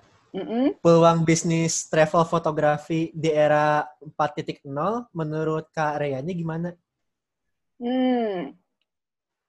Bisnis di travel fotografi. Ya, di Ya. era 4.0. Oke. Nah, menurut saya sih ya, ini kan sekarang tuh orang traveling itu udah seperti gaya hidup ya, lifestyle gitu ya. Jadi karena apa? Karena penerbangan, bisa dikatakan penerbangan itu jauh lebih murah dibandingkan zaman dahulu. Kemudian informasi sosial media yang kita miliki itu udah sangat luas ya, sehingga orang bisa melihat informasi-informasi tempat wisata yang begitu banyak, gitu ya. Nah, peluangnya itu menurut saya masih tetap berjalan ya, apalagi nanti nih, insya Allah nih setelah COVID ini reda gitu kan ya, mungkin orang seperti ibaratnya pengen jalan-jalan ya, udah lama di karantina di rumah gitu kan 2 bulan 3 bulan, nggak tahu mungkin ya semoga secepatnya berakhir kondisi pandemik ini ya. Nah itu bisa dikatakan ya akhir tahun ataupun tahun depan itu malah orang lebih banyak akan mulai traveling lagi gitu kan, dan tetap mungkin majalah ataupun sosial media traveling itu membutuhkan bahan-bahan publikasi buat mereka seperti itu. Nah bahan publikasi itu untuk menarik minat para pengunjung di suatu daerah. Nah jadi itu menurut saya itu masih tetap berjalan. Jadi ya balik lagi, kalau memang senang motretlah sebaik dan sebanyak yang kita bisa gitu. Jadi untuk kalau bagi saya sih semua saya foto dalam arti kalau itu memang penting buat saya juga sebagai stok itu saya foto, apalagi ikon-ikon penting seperti ini ya. Misalnya kalau misalnya kita ke Palembang, udah jelas itu di situ ada jembatan Ampera gitu ya. Ya mau nggak mau ya kita foto lah gitu kan. Kita wajib memotret. Kemudian kalau misalnya ke Bukit Tinggi itu ada jam gadang, itu wajib walaupun itu ibaratnya udah ya jam gadang mah semua orang juga punya fotonya. Ya balik lagi, kita kepentingan kita sebagai apa? Kalau misalnya kita sebagai travel fotografi, apalagi ditambah seorang penulis, itu foto ikonik ini wajib kita punya gitu kan. Kenapa saya katakan saya harus punya, balik lagi, para editor, misalnya majalah, itu lebih senang misalnya tulisan dan fotonya itu dari satu sumber. Karena biasanya juga jatuhnya jadi lebih murah, dalam arti seperti itu, daripada harus membeli pisah. Walaupun saya lebih senang sih, saya udahlah jualin fotonya aja, saya nggak harus tulis lagi, itu lebih enak gitu kan. Tapi apabila kondisinya tidak seperti itu, jangan sampai kesempatan yang ada di kita itu bisa lepas, seperti itu. Jadi itu yang saya pegang sampai saat ini. Kemudian harus kita update juga kira-kira objek-objek apa yang baru di suatu daerah. Nah ini momen ini sebenarnya udah langka nih, Monas yang ada kembang apinya. Karena sekarang sejak tahun ini terakhir 2015, 2016 sudah nggak ada, 2017 sudah nggak ada, 2018 sudah nggak ada, sehingga momen ini bagi saya itu jadi langka gitu, karena di Monas sekarang udah nggak boleh kembang api gitu kan. Ini pada saat malam tahun baru gitu. Jadi dan kalau misalnya ini juga yang sering mungkin ke Palembang ngamatin foto-foto Palembang, itu ketahuan fotonya itu diambil tahun berapa. Karena kayaknya 2 tahun atau 3 tahun sekali ini warnanya berubah. Jadi ada yang warnanya kuning, ada yang warnanya biru, seperti itu. Jadi kalau misalnya saya ngamatin ada 4 kali atau 5 kali motret nih jembatan Ampera, itu berubah-ubah. Jadi kalau misalnya pernah saya ngomong sama disparnya, sampai saya request, Bu, ganti dong warnanya. Yang ini belum gitu. Loh kok kamu tahu? Ya saya punya 5 foto, warnanya beda-beda, saya bilang gitu. Jadi tetap aja misalnya saya ke Palembang nih, tetap aja saya motret jembatan ini lagi gitu. Jadi karena dari foto itu kita tahu, oh ini foto baru, foto lama gitu, seperti itu. Ya, kecuali nggak ada masalah ya, karena pernah juga tuh foto 2008 apa ya, 2008 apa 2007 tuh foto masih juga tetap dipakai gitu. Jadi kalau memang hanya menunjukkan untuk jembatan Ampera aja sih nggak masalah, seperti itu. Nah ini seperti ini, waktu saya ke 2015 di Lombok, ini monumen ini belum ada. gitu kan. Terus begitu 2019-2020 datang ke sini, oh udah ada monumen baru ya gitu kan. Dan ini salah satu ikonik. Jadi ini adalah monumen 1000 masjid di Lombok. Jadi itu juga harus saya foto gitu. Nah itu perkembangan-perkembangan. Tapi kalau misalnya objek-objek wisata, misalnya kayak waterboom seperti itu, biasa saya kurang saya kunjungin. Karena bagi saya misalnya nih waterboom di Jakarta sama waterboom di Bandung, yang di Bali, menurut saya itu udah ada bagian pemasaran-pemasarannya sendiri gitu. Jadi saya lebih cenderung ke ikon-ikon daerah yang unik gitu ya, yang dimiliki oleh pemerintah daerah itu sendiri, seperti itu. Kemudian ada pertanyaan lagi? Ada ini Ibu dari Stefanus Sunta. Kak pernah moto Holi Festival di India untuk melindungi lensa atau kamera dari tepungnya itu gimana ya? Oh, ya Holi ya. Ya, Holi Festival di India. Iya, kemarin itu saya mau motret Holi itu 3 kali atau berapa kali ya? Sekitar 3 kali ya. Jadi pernah di Jaipur, pernah di Delhi, pernah di Mathura, Vrindavan, kemudian terakhir di Varanasi kemarin bulan Maret saya masih motret Holi. Nah itu saya biasanya kalau motret Holi itu kan dia ada tepung-tepungnya itu. Saya amannya sih pakai hosing yang biasa untuk itu ya, orang diving itu ya, ada merek apa terkenal tuh di Kapak atau apalah itu kan. Tapi saya biasanya pakai apa namanya tuh wrapping ya, yang biasa untuk buah itu plastik wrapping. Nah itu kameranya saya wrapping pakai plastik itu sesuai bodinya. Kemudian untuk meteringnya saya gunakan aja di ISO 400 karena mementingkan untuk speednya tidak rubah lagi, untuk kemudian diafragma saya tidak rubah lagi, ataupun misalnya bisa dirubah saya ganti aja, kasih lubang sedikit di kameranya itu untuk merubah gitu, seperti itu. Jadi saya kemarin hanya menggunakan wrapping plastik wrapping itu. Jadi kameranya saya wrapping seperti itu. Kalau basah kotor udah pasti, karena kita nggak bisa melawan, maksudnya kita nggak bisa menghindari, oh saya nggak mau kotor, udah pasti kotor. Semakin kita lawan, semakin kita panik, akhirnya kita nggak bisa motret. Jadi kalau memang pernah saya tuh basah-basahan, ya harus basah-basahan, basah sebasah-basahnya gitu. Yang penting kamera aman gitu aja. Mau siram deh asalkan nggak kamera gitu. Kadang-kadang satu ember itu di depan kita itu diam-diam udah mau siram gitu ya udah. Atau tepung segala macam dia mau lempar ya lempar gitu. Karena balik lagi kita nggak bisa hindari kondisi-kondisi seperti itu. Begitu. Itu untuk yang Holi ya. Oke, ada lagi? Saya lanjut. Boleh dilanjut, untuk sementara pertanyaannya sudah terjawab semua. Boleh dilanjut, Ibu? Oke, ini kita memotret festival. Ini yang sebenarnya yang saya paling suka memotret ke festival ini ya, karena di sini kita bisa melihat aneka ragam budaya, aneka ragam budaya tradisional di daerah-daerah itu seperti apa. Di sinilah semua keluar. Apalagi bagi teman-teman misalnya ingin memotret di Papua gitu ya, kita tidak bisa melihat, menurut saya the real Papua dalam arti mau lihat Papua, keunikan Papua itu ya ke Lembah Baliem ini buat saya. Karena kalau misalnya kita tidak ke sini dalam kondisi tidak festival, kita nggak bisa melihat mereka nari-tari perang, nggak bisa melihat mereka mungkin masih menggunakan koteka dengan hiasan-hiasan unik bagi mereka seperti itu. Bisa sih gitu, tapi di-create gitu ya, di-setting. Kita minta pada kepala suku ataupun kampung setempat untuk mengadakan upacara adat itu bisa, tapi kan biayanya nggak murah, gitu kan. Udah pasti satu babi aja, ya ibaratnya kita harus kasih satu babi itu setidaknya minimal 5 juta. Belum orang-orangnya, karena ini di Papua ini, di Lembah Baliem ini, itu semuanya berbayar untuk memotret mereka di luar festival ya. Nah itu kenapa kita harus datang pada saat festival, karena di saat festival itu kita bisa melihat aneka ragam budaya yang ibaratnya kita tidak harus membayar lebih gitu, kecuali untuk yang di Papua ini seperti itu. Nah ini contohnya adalah Festival Isan Mulang di Kalimantan Tengah. Ini biasanya bulan Mei.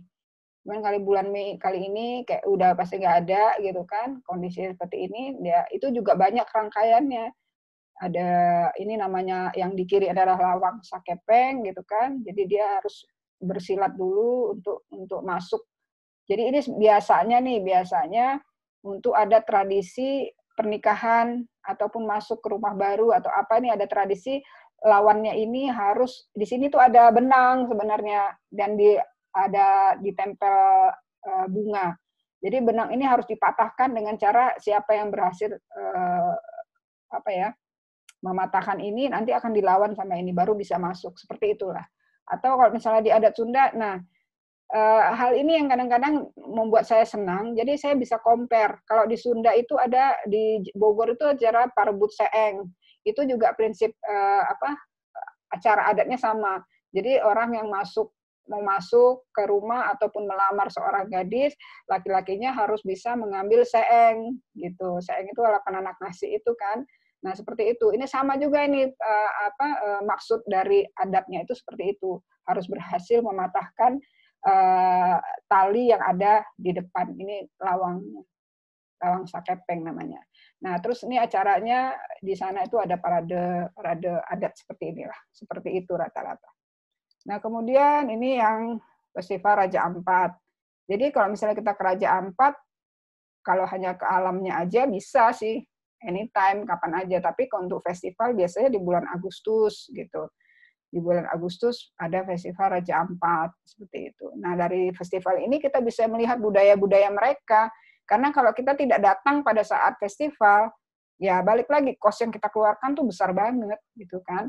Jadi terlalu biayanya aja, pesawat ke sini aja udah lumayan mahal gitu kan. Kemudian objek yang kita dapat juga tidak maksimal. Kecuali kalau memang hanya mau ke daerah Wayak ya. Oh ya, wah kalau misalnya mungkin teman-teman yang belum pernah ke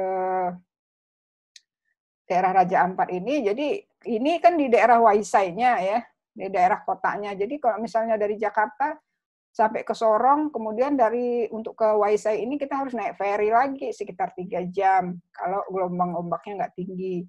Nah, kalau misalnya tinggi ya lebih dari 3 jam. Nah, itu baru sampai di kota Waisainya. Nah, terus kalau misalnya itu mau ke tempat yang banyak atol-atolnya itu di mana gitu, itu harus ke Waya, harus naik boat lagi, naik speedboat lagi sekitar 3 jam. Kalau naik kapal kayu itu sekitar lebih dari 3 jam lah, seperti itu. Jadi, misalnya teman-teman mau ke sana bersama trip atau apa, itu tolong dibaca destinasinya kemana aja gitu. Seperti itu ya. Jadi Raja Ampat itu luas gitu. Jadi kalau misalnya mau, nanti jangan sampai ke Raja Ampat ini ya Raja Ampat juga, Waisai ini Raja Ampat gitu kan. Tapi kok kita nggak diajak ke itu sih, ke pulau-pulau itu gitu.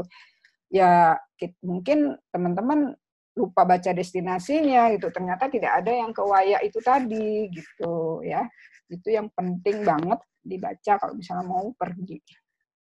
Nah, ini yang saya katakan pas olah, nggak mungkin kita di sini motret pakai lensa wide gitu kan, udah pasti kena tombak nih, bisa bocor.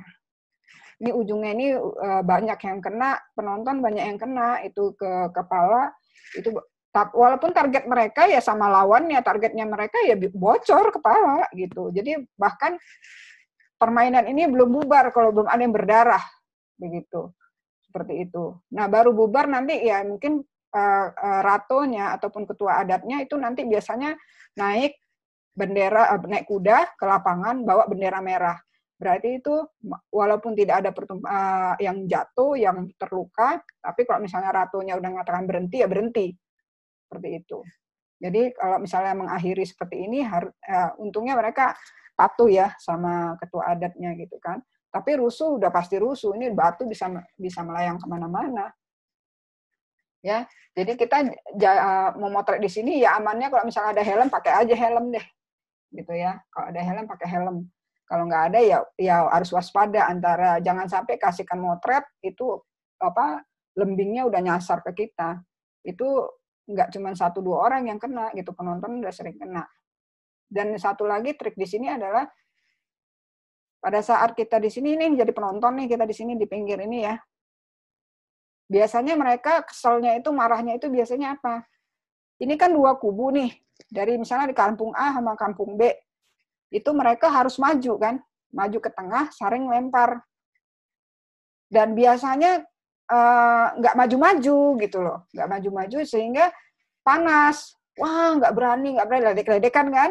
Ledek-ledekan akhirnya panas, tersinggung, akhirnya berantem gitu kan. Berantem itu pun juga belum tentu maju. Jadi lumayan sulit-sulit gampang sih motret pasola ini gitu. Jadi pada saat udah maju, mereka maju ke ini ternyata lokasinya agak jauh dari tempat kita motret. Akhirnya nunggu lagi gitu. Atau belum maju-maju sampai udah 30 menit, awalkan berapa menit tuh belum maju-maju mereka, kita belum dapat foto. Akhirnya cuma dapat foto mereka lari-lari begini aja. Tapi mendapatkan foto mereka saling serbu seperti ini agak susah sih. Nah, jadi dan apalagi nih tanda-tandanya itu hati-hati banget.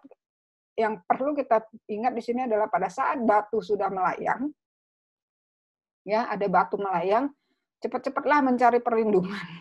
Karena ini udah pasti udah mau rusuh, ya batu kena kepala kita, apalagi kita nggak pakai helm segala macam, kena kamera, kena apa, karena udah pasti rusuh gitu. Kalau udah batu, udah ada yang melayang, ada yang lempar batu satu orang, cari tempat perlindungan, udah pasti, udah bubar aja gitu. Tapi nanti abis begitu mereka balik lagi, main lagi gitu, main lagi, nanti rusuh, main lagi, begitu aja gitu. Jadi tanda-tanda itu harus kita pahamin untuk memotret festival di lapangan seperti itu. Seru ya, seru banget. Saya senang banget, Indonesia tuh kaya banget sama budaya-budaya tradisional. Nah, seperti ini juga tarian ya. Tarian juga seperti itu karena kebutuhan itu, kelebihan kita adalah tradisi kita tuh banyak banget, tarian daerah kita banyak banget. Nah, dan kebutuhan untuk fotografi di budaya ini juga besar banget gitu kan. Tarian Indonesia aja kalau mau direntet itu udah ada berapa banyak gitu kan. Belum bisa juga saya penuhin itu gitu. Hanya paling wakil-wakil aja dari setiap provinsi gitu. Jadi kalau misalnya ada kebutuhan atau menceritakan tradisi tarian dari suatu provinsi, ya setidaknya saya ada seperti itu. Jadi ini tarian dari Betawi, kemudian dari Sumatera Barat, tari piring, kemudian ini Anarara dari Makassar, kemudian ini tari apa namanya yang di Banyuwangi kok saya lupa, gandrung.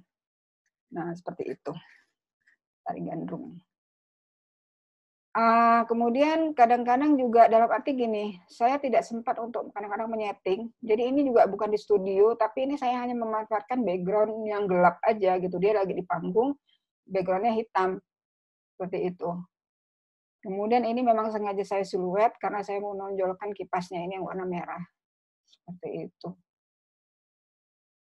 Kemudian ini Cap Gomeh, tatung di mana? Di Singkawang.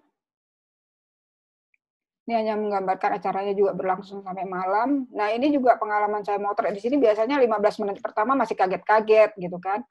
Aduh, ada pisau, aduh ditusuk sana, aduh ditusuk sini gitu kan. Udah mulus-mulus duluan, agak-agak grogi gitu. Tapi lama-lama ya terbiasa. Sama motret di Toraja dulu juga gitu yang Mak Nene itu. Kan mayat semua itu.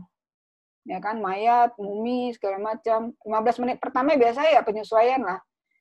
Kaget gitu kan, agak ya masih manusiawi lah, tapi kemudian ya balik lagi udah terbiasa, jadinya ya biasa aja gitu. Motret tatung seperti ini juga tetap jaga, ya itu saya katakan jangan terlalu banyak membawa barang, apalagi kondisi apa ya, handphone ya sekarang nggak cuman ibaratnya semua daerah itu pasti ada maling gitu. Saya nggak bilang bahwa daerah sini paling banyak maling, daerah sini enggak, pasti ada. Balik lagi tergantung kita. Keamanan itu penting banget. Saya satu kali sih pernah kehilangan handphone. Kecopetan. Dan kocaknya itu di Bogor lagi. Bukan di daerah lain, di rumah sendiri. Ya, jadi pas motret festival Dongdang, handphone saya lenyap, dicopet. Tapi di daerah lain belum ada.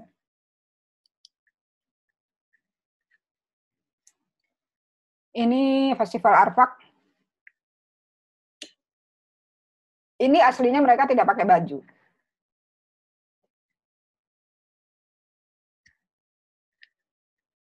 Cuma dari Dinas Pariwisatanya tidak ingin mengekspos mereka. Kalau di Lembah Baliem kan mereka masih tidak memakai baju ya. Tapi dari Dinas Pariwisata disuruh pakai kain. Jadi pakai kain lah mereka.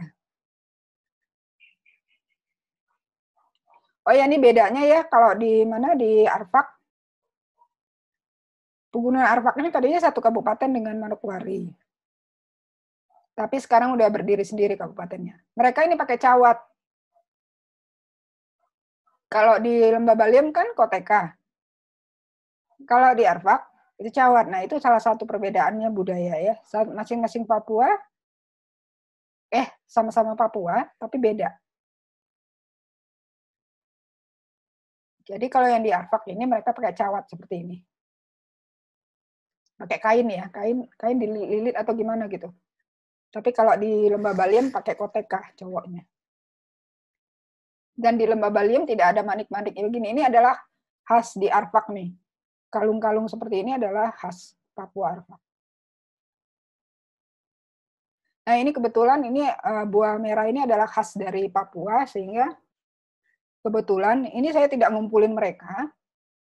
Kebetulan saya terjebak hujan, ini kelihatan mendung di dalam rumah. Saya lari ke satu rumah, ternyata di rumah itu ada mereka. Gitu kan, ada mereka semua sehingga ya udah saya foto. Dan kebetulan ada buah merah juga. Buah merah ini juga susah nyarinya. Tapi itu adalah ciri khas dari Papua, buah merah itu. Dan ini piringnya juga khas di Arfak. Jadi beda lagi nih piring kayunya ini. Piring kayunya ini yang di Arfak sama yang di Baliem itu beda. Jadi itu juga salah satu ciri khas mereka seperti itu. Nah, travel fotografi juga motret rumah ibadah. Jadi kebayangkan saya 3 hari motret satu misalnya provinsi Kalimantan Utara itu paling dapatnya masih 3 hari itu hanya di kota-kotanya aja gitu. Harus berkali-kali memang. Jadi ini ya yang ikonik aja deh yang saya foto dulu gitu kan. Ini Masjid Baitur Rahman di Aceh. Kemudian di sini ada kelenteng yang di Palembang itu yang di tepi Sungai Musi. Kemudian ini gereja di Semarang. Ini kemudian ada pura di Amlingan seperti itu. Ya pura banyak sih yang di Bali ya. Ini salah satunya aja saya ambil contoh. Jadi mungkin teman-teman kalau berminat di travel fotografi, apa aja nih foto, ya ini banyak banget. Nah ini juga museum. Dan satu kalau misalnya saya setiap ke provinsi, satu pertama yang saya kunjungin adalah museumnya. Museumnya itu paling pertama saya kunjungin, karena dari museum itu kita dapat informasi. Tarian apa sih sebenarnya yang tertua, atau adat kebiasaan mereka itu misalnya memasak nasi pakai apa, alat tenunnya seperti apa. Jadi begitu saya di lapangan saya udah tahu, oh iya ini tradisionalnya mereka. Oh pakaian adatnya begini, oh pakaian adatnya ternyata beda-beda seperti itu. Jadi informasi yang paling gampang itu adalah saya masuk museum. Jadi pertama kali misalnya ke provinsi A, saya belum mendapatkan informasi yang banyak gitu, mendatang aja ke museum. Dan permintaan foto-foto museum, tempat-tempat bersejarah itu banyak banget. Karena apa? Nggak semua orang minat motret begini. Ya kan? Ngapain sih motret museum gitu kan? Tapi kebutuhan di luar itu banyak banget untuk travel fotografi itu, untuk foto-foto seperti ini itu banyak dan diperlukan gitu. Seperti itu. Ini adalah Keraton Solo. Kak, ya? Maaf ya, waktunya 5 menit lagi ya. Soalnya bentar lagi mau buka ya. Oh iya, nih kasihkan bentar lagi mau buka. Oke. 5 menit lagi aja ya, Kak ya. Oke. Nah, ini juga nggak banyak lagi kok ini bahannya. Oke, ini salah satunya museum, kemudian ini olahraga tradisional juga ya. Ini ada sila, ini yang saya katakan parebut seeng, bambu gila, presean, kemudian ada pacet jawi, ada silat 14 atau apa ini namanya ya, saya lupa, di Kepulauan Riau. Seperti itu. Nah, ini juga motret flora fauna. Nah, seperti ini. Saya motret juga bunga, kemudian hewan-hewannya, orangutannya, tempat hiburan. Saya pergi juga ke klub malam, motret. Jadi ya banyak cerita lucu pada saat masuk ke klub malam gitu kan, karena pada saat itu kalau salah saya mau motret untuk RSI atau apa begitu. Jadi harus juga memotret klub malamnya gitu kan, dari klub malam di daerah sampai klub malam di kota, karena ya itu tadi informasi hiburan malam seperti itu. Misalnya Kebun Raya Bogor, Taman Safari, atau mungkin sekedar Java Jazz, segala macam itu harus saya foto seperti itu.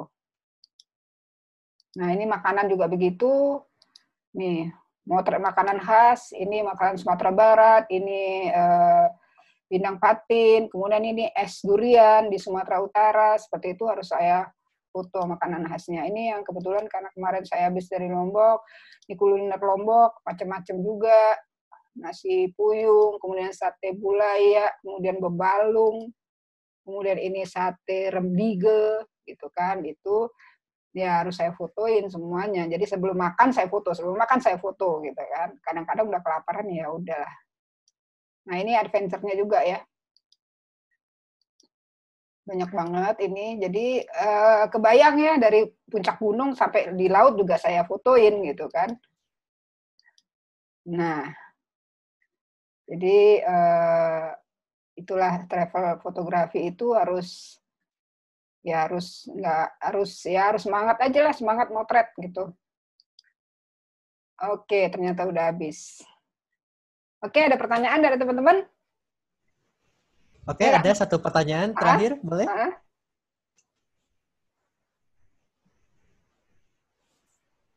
Ada yang mau bertanya? Satu pertanyaan terakhir. Ini udah kangen juga nih, pengen jalan-jalan lagi, cuman ya kondisinya ya seperti ini. Ya, sedang di karantina ya Ibu ya. Sama, saya juga mau moto-moto tuh lagi PSBB kalau misalkan di daerah Bandung tuh. Jadi agak sedikit rumit. Iya. Ini tapi masih di rumah masih bisa motret. Iya.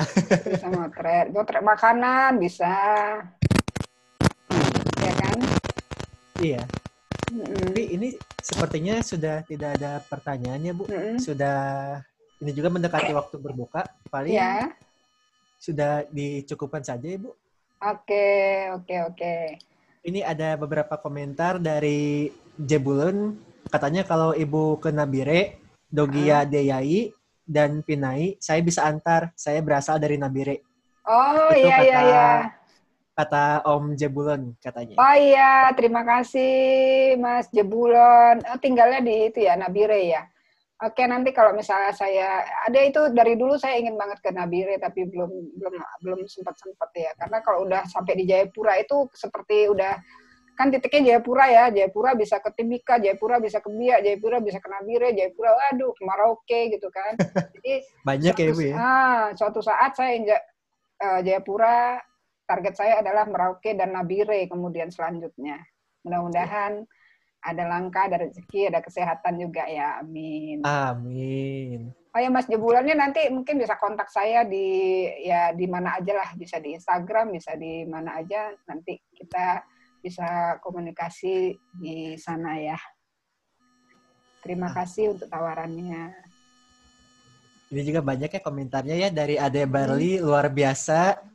Kemudian dari Kak Stefanus, makasih sharingnya Mbak.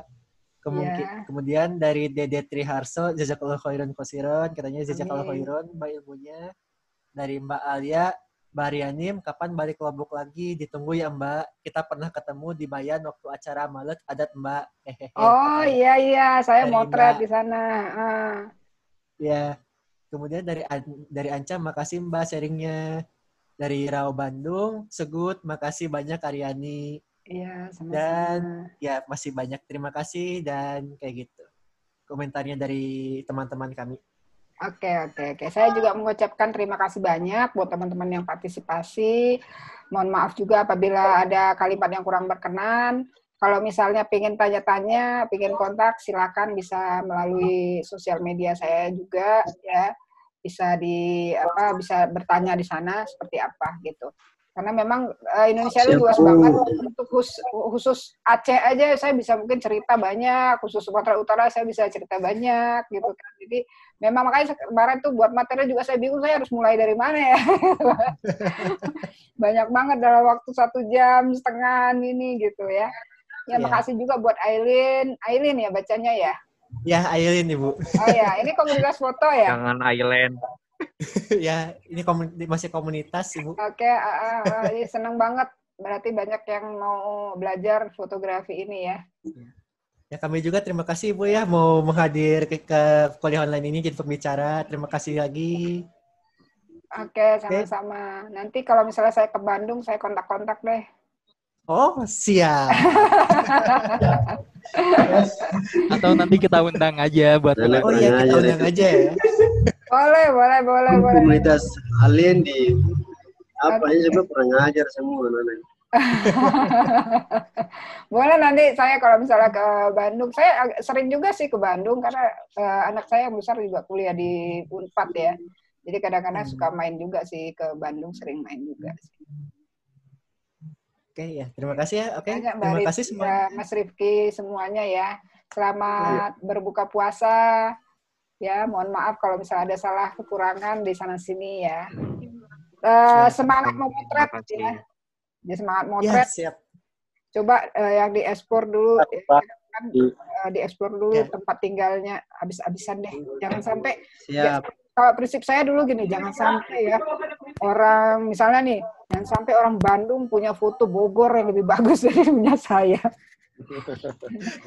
Gitu. Jadi saya tinggalnya di Bogor, harus saya punya foto Bogor lebih bagus gitu, seperti itu. Jadi nggak apa-apa sih ibaratnya prinsip-prinsip yang positif dan membangun. Seperti itu ya. Oke, siap. Oke, ditutup ya untuk kelas online kali ini. Oke, untuk tadi seperti yang diberitahu sebelumnya, nanti untuk pemenangnya itu untuk pemenang kelas Nikon, nanti akan kami share ya di story Aileen. Bisa dicek aja nanti untuk pemenangnya.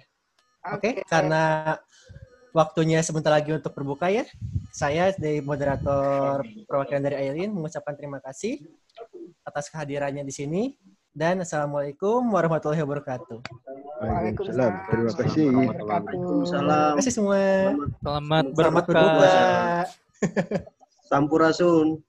Rampes. Pace, selamat Pace. Ayo. Salam motret. Nanti ketemu di Papua ya. Iya, siap. Saya tunggu di Nabire. Iya. Siap. Oke. Ayo. Selamat berbuka puasa. Nanti saya minta nomor yang itu. Ya boleh. Bagi-bagi nomor di